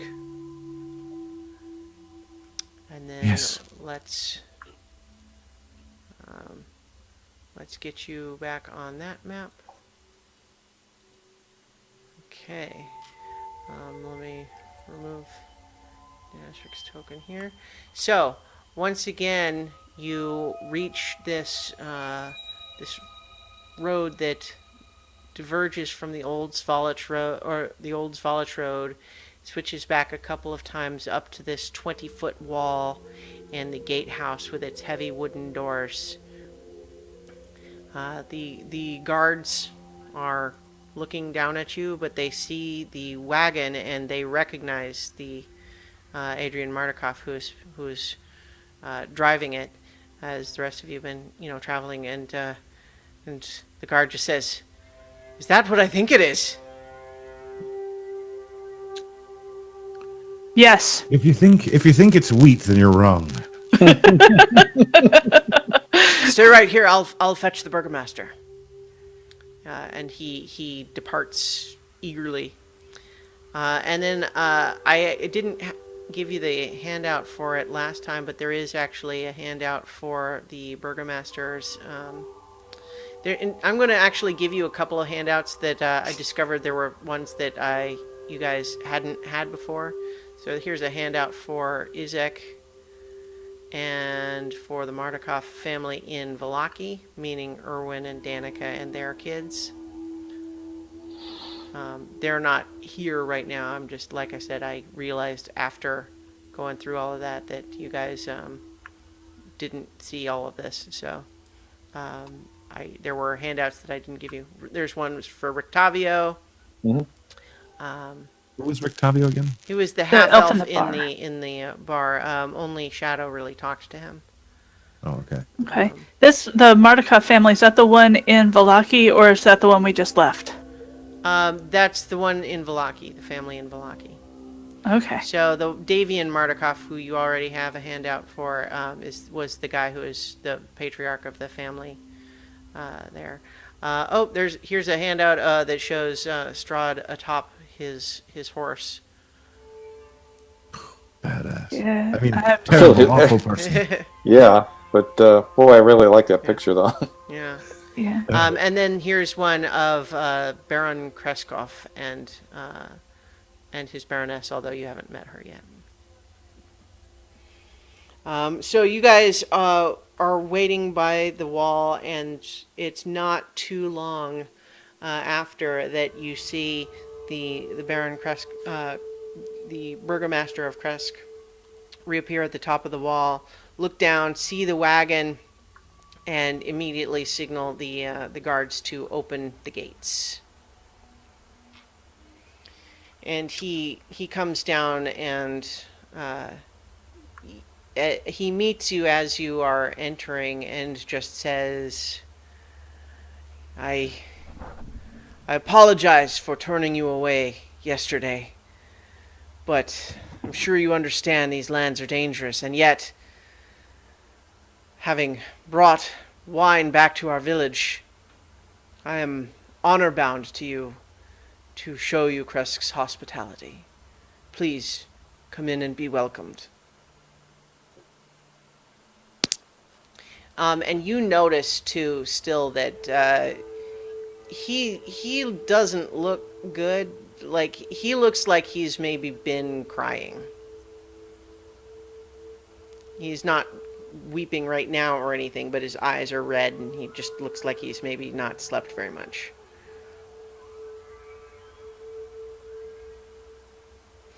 But Sorry, who is that? this is the Burgomaster of Kresk. Yeah, Baron Kreskov. Burgomaster. Yeah.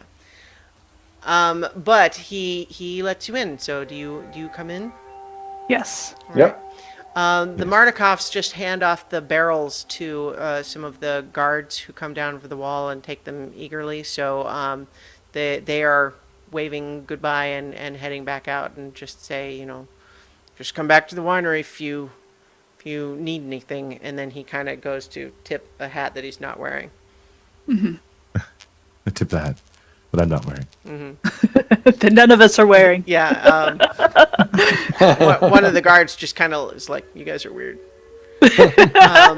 So as you Eat that wine carefully. It's precious yeah. and important. Yeah. So they're just looking. They're looking really happy. Like they've been upset at the lack of wine, and so they're really excited. They're big fans of you guys right now. So Make sure it breathes properly. as you pass through the wall, the mist-shrouded village beyond the wall is nothing more than a scattering of humble wooden cottages along dirt roads that stretch between stands of snow-dusted pine trees. So many trees, in fact, as to constitute a forest within this wall. To the northeast, gray cliffs rise sharply, and the road winding up to the abbey is easy to see from this vantage. And in fact, you can. I have another handout for you that is essentially what you see of the abbey from here. Let me show you that. So that just kind of shows you what the abbey looks like up on top of the cliff that rises above the town here. And as you come in, the burgomaster just says, "We have no inn in Kresk. However, if you are willing to help out with a few chores, any of our people would be willing to let you stay within their walls.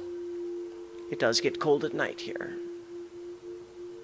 What about the abbey itself? We've come a long way for some friends here to have some peace and safety at the abbey. He looks a little bit unsettled when you ask about the abbey, and he just says, "What do you know of the abbey?" Only a few things we've been told along the way. A lot more presumed, I suppose. What have you been told? To be honest, not too much. Dedicated to a particular saint. with hope that it provides it with some aura of holiness and peace. Ah, I fear you have only been told partial truth. The Abbey of St. Markovia is indeed named after a priest of the Morning Lord who once took a stand against the devil Strahd when he took over these lands. After a fierce uprising, however, unfortunately, St. Markovia and her loyal followers were defeated, destroyed. The abbey itself was a hospital and a convent, but with the saint gone and some of their most powerful followers defeated, the rest closed themselves up. I fear many of them went mad. This was a century ago. But then the abbot arrived. We only know him as the abbot. But he was a young man when he arrived a century ago. And the last I saw him was some months back. He had not aged a day as far as I can tell. He looks still perhaps 20-something. But he speaks as though he's much older. Sure, he's human. I'm not. Because elves live a long, long time, and some of them don't have this sharper ears of others. He appears to be human, by sight at least. But he doesn't speak with us much. He has business in the abbey, so he says. He demands wine. We are willing to provide it when we have it. But what business he gets up to there, I don't know, but we hear inhuman sounds come down from the hill from time to time. Laughter, wailing. Does not sound like a place of sanity.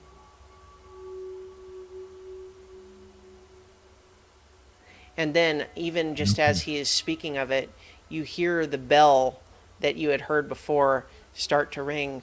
Doom, doom, doom. But what you hear now that you didn't hear at the greater distance when you were outside the wall is just kind of on the edges of what you can hear. You hear wind carrying what sounds like perhaps dozens of voices, either cackling with laughter or screaming or wailing. And it just carries down from the hill. And the Baron kind of says, "You would be right to imagine that we do not go there." The abbey was once dedicated to Lathander? Saint Markovia worshipped the Morning Lord. Morning Lord. I'm not going to stand by and let this be defaced again. I've passed by 2 churches already that have not suffered well. So incidentally, some of you may notice that while you're having this conversation with the Baron, Irina looks really distracted, and you actually overhear Ismark asking her if she's okay, and she just says, I hear something. Someone's calling me. And she actually starts like walking to the north, making her way, to the north end of town. More sharply than perhaps he's normally used to, and with a bit of thaumaturgy boosting his voice, Perry calls out to her, "No! Don't listen to the voices. I was wrong. All of that is nothing more than dust. You are you. And here now. And nothing is going to take us away." She does stop and look back to you, and her eyes are clear. And she just says, This is not Strahd, this is something else. Can I roll a perception check to see if I can hear it too? Mm-hmm. You don't hear anything. just sort of, the wind and kind of the dying echoes of the bell. Okay, I'm gonna try Not to. Strahd, then Nope. who? Yeah, I hear nothing. How about she's- Shadow? She has better hearing. Yeah. What I'm going to tell you is none of you hear anything except Irene. Okay. Um, yeah, but she just says, "No, I, I have to go. I have to," and she actually starts like hurrying in that direction. And Ismark kind of looks at the rest of you with sort of a shrug, like, "What? I don't know. This seems weird, but He's following her. Yeah, I'll follow her too.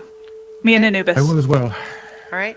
So Be you running to keep up. Yeah, you all make your way to the north end of town, and I have a couple of different things to look at here.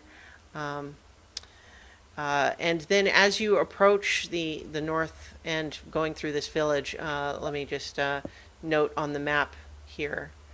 This is you're heading. She's heading for this little pool here. Okay. And in fact, actually, let me just, I'll move you guys up there just so it's kind of clear.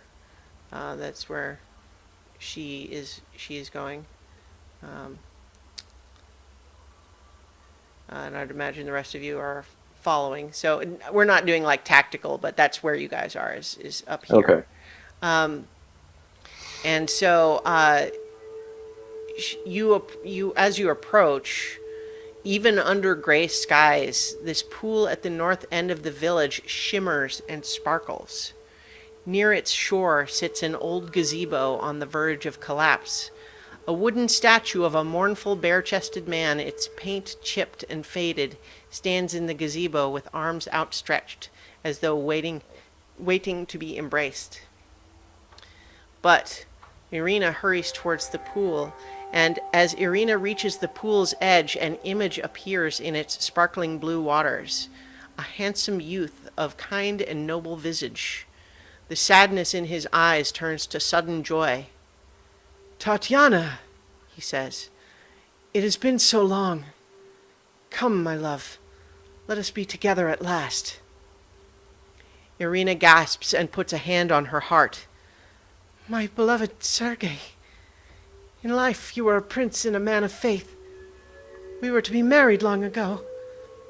Has this blessed pool called your spirit to me?" She reaches towards the water's surface as a hand of water rises up to take hers.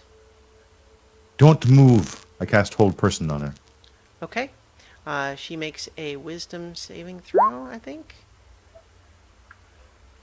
Yes. All right. Where is hers? There we go. Wisdom saving throw. Okay, so she rolls an 11, which I think is probably not good enough. What's your DC? Nope. Okay, 14. so as she's reaching out to this to take his hand, your magic takes in effect, and she kind of seizes, paralyzed, looking afraid, and the image of this spirit fades and disappears, and it's gone. Pull her back from the water. All right. So you pull her back. Are you maintaining the hold person at this point? I'm telling the rest of them to pull her back because Okay. I'm not strong enough. All right. So are you guys doing that? She is the Yes. only one that's currently standing right by the water. Okay, yes. Yeah. Okay. Do we need to roll check? No, I mean she's just standing there paralyzed by Okay. the spell. So, but you guys, you pull her back away from the water, and she is still paralyzed by Perry's spell. Do you have a hold of her? Yep. I'm going to release her. Just be sure. I don't want her running off into any more ponds or. All right. I got Yeah, both for hands everyone. on her. All right. Yeah. So you guys have got her grappled. I mean, she's unable to resist while she's paralyzed. So you've got her solidly. So Perry releases the spell. Yes. And so as soon as she can move again, she just kind of collapses to her knees, or if you guys are holding her up, then you're having to support her, and she kind of screams and begins to weep. Sergey, my beloved Sergey. It's And not him. and as It's not this you. starts to happen, though, a peal of thunder shakes the land, and dark clouds in the sky coalesce into a terrible visage. A deep, dark voice from beyond the mountains cries out, "She is mine!" A terrible crack resounds as blue lightning splits the sky and strikes the pool.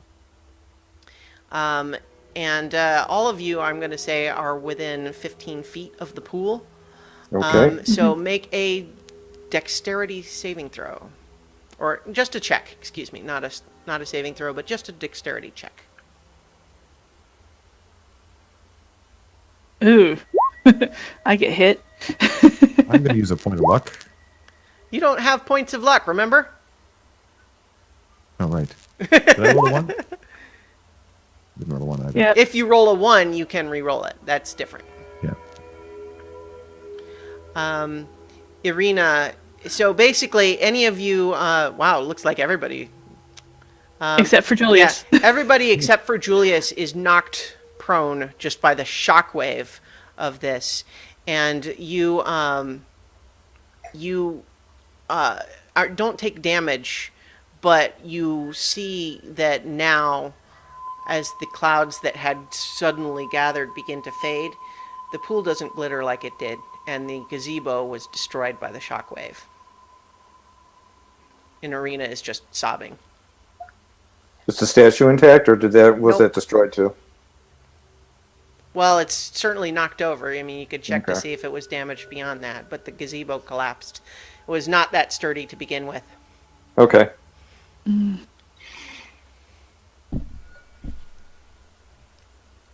Ismark is trying to console Irina, but she's not having it right now. We should move away from this place. Yeah, we need to get out of here. All right. So where are you trying to take her right now? It's probably like getting like 11 a.m. now. Is the Burgermeister still here? Did he follow us? He probably followed at a distance, and you actually see now a couple of the villagers looking out and looking kind of forlorn and upset to see that the gazebo has been knocked down. Really brought the whole park together. Some shelter if you can, sir. Yes, please, I guess, come in. What was that? What just happened?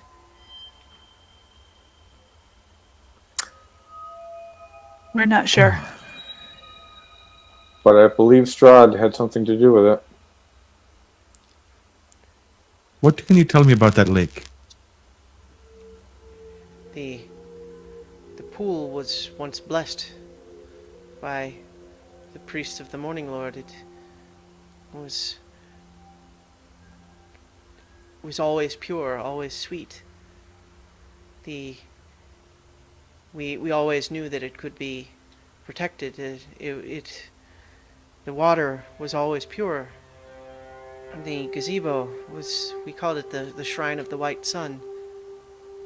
We don't know why it was called that, but the statue was of the Morning Lord.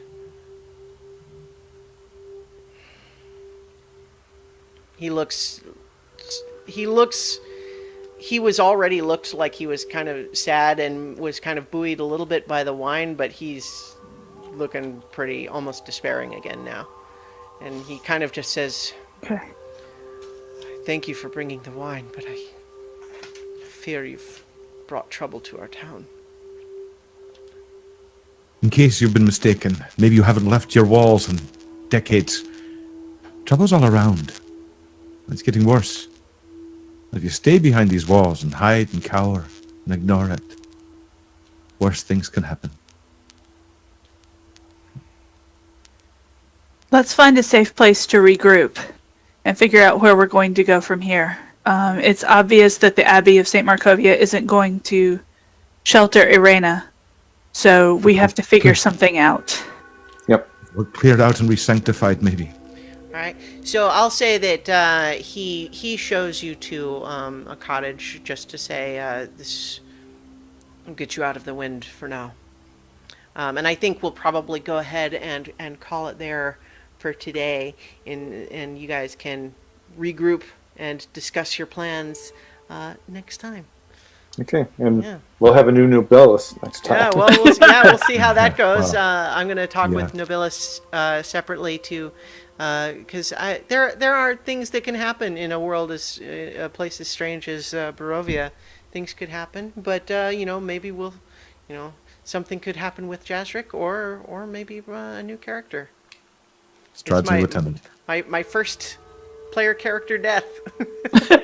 Congratulations. Yeah. And I didn't think we were going to get out of that one, to be honest with you. I mean, Yeah. Almost pretty much didn't. Yeah, we were really pretty impressed that only one of us did it. Well, you were But, lucky Shane- that what he wanted was Arena, and she managed to escape while you guys were distracting him.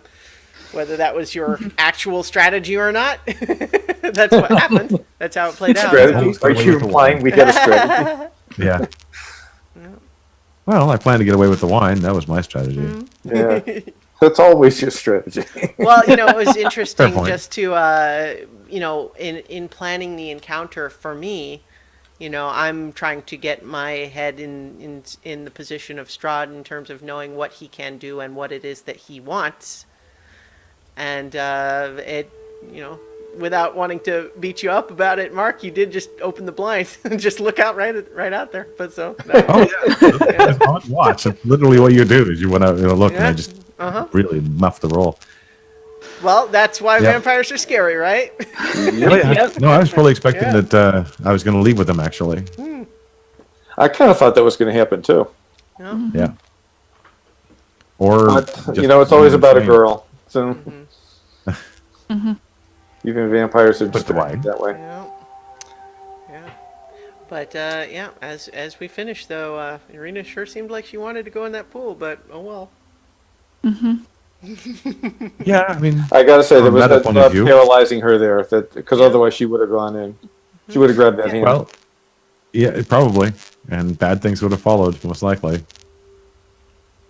Maybe. Bad things probably followed anyway. Oh, I think worse things happened. Because I don't remember, but do any of us know how to swim? Like if somebody had to dive in there to try and rescue her? No.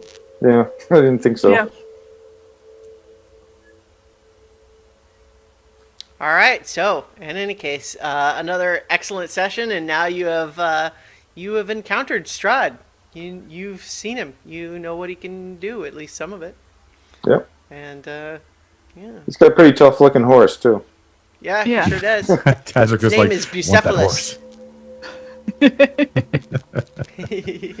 All right, so I think that'll probably do it for today. I'm going to go ahead and stop the stream for today, but thank you for watching, and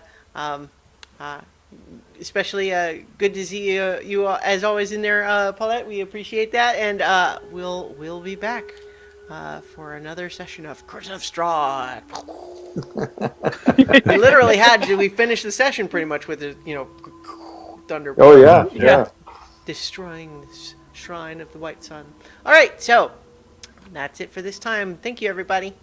Thank Okay. you. Christiana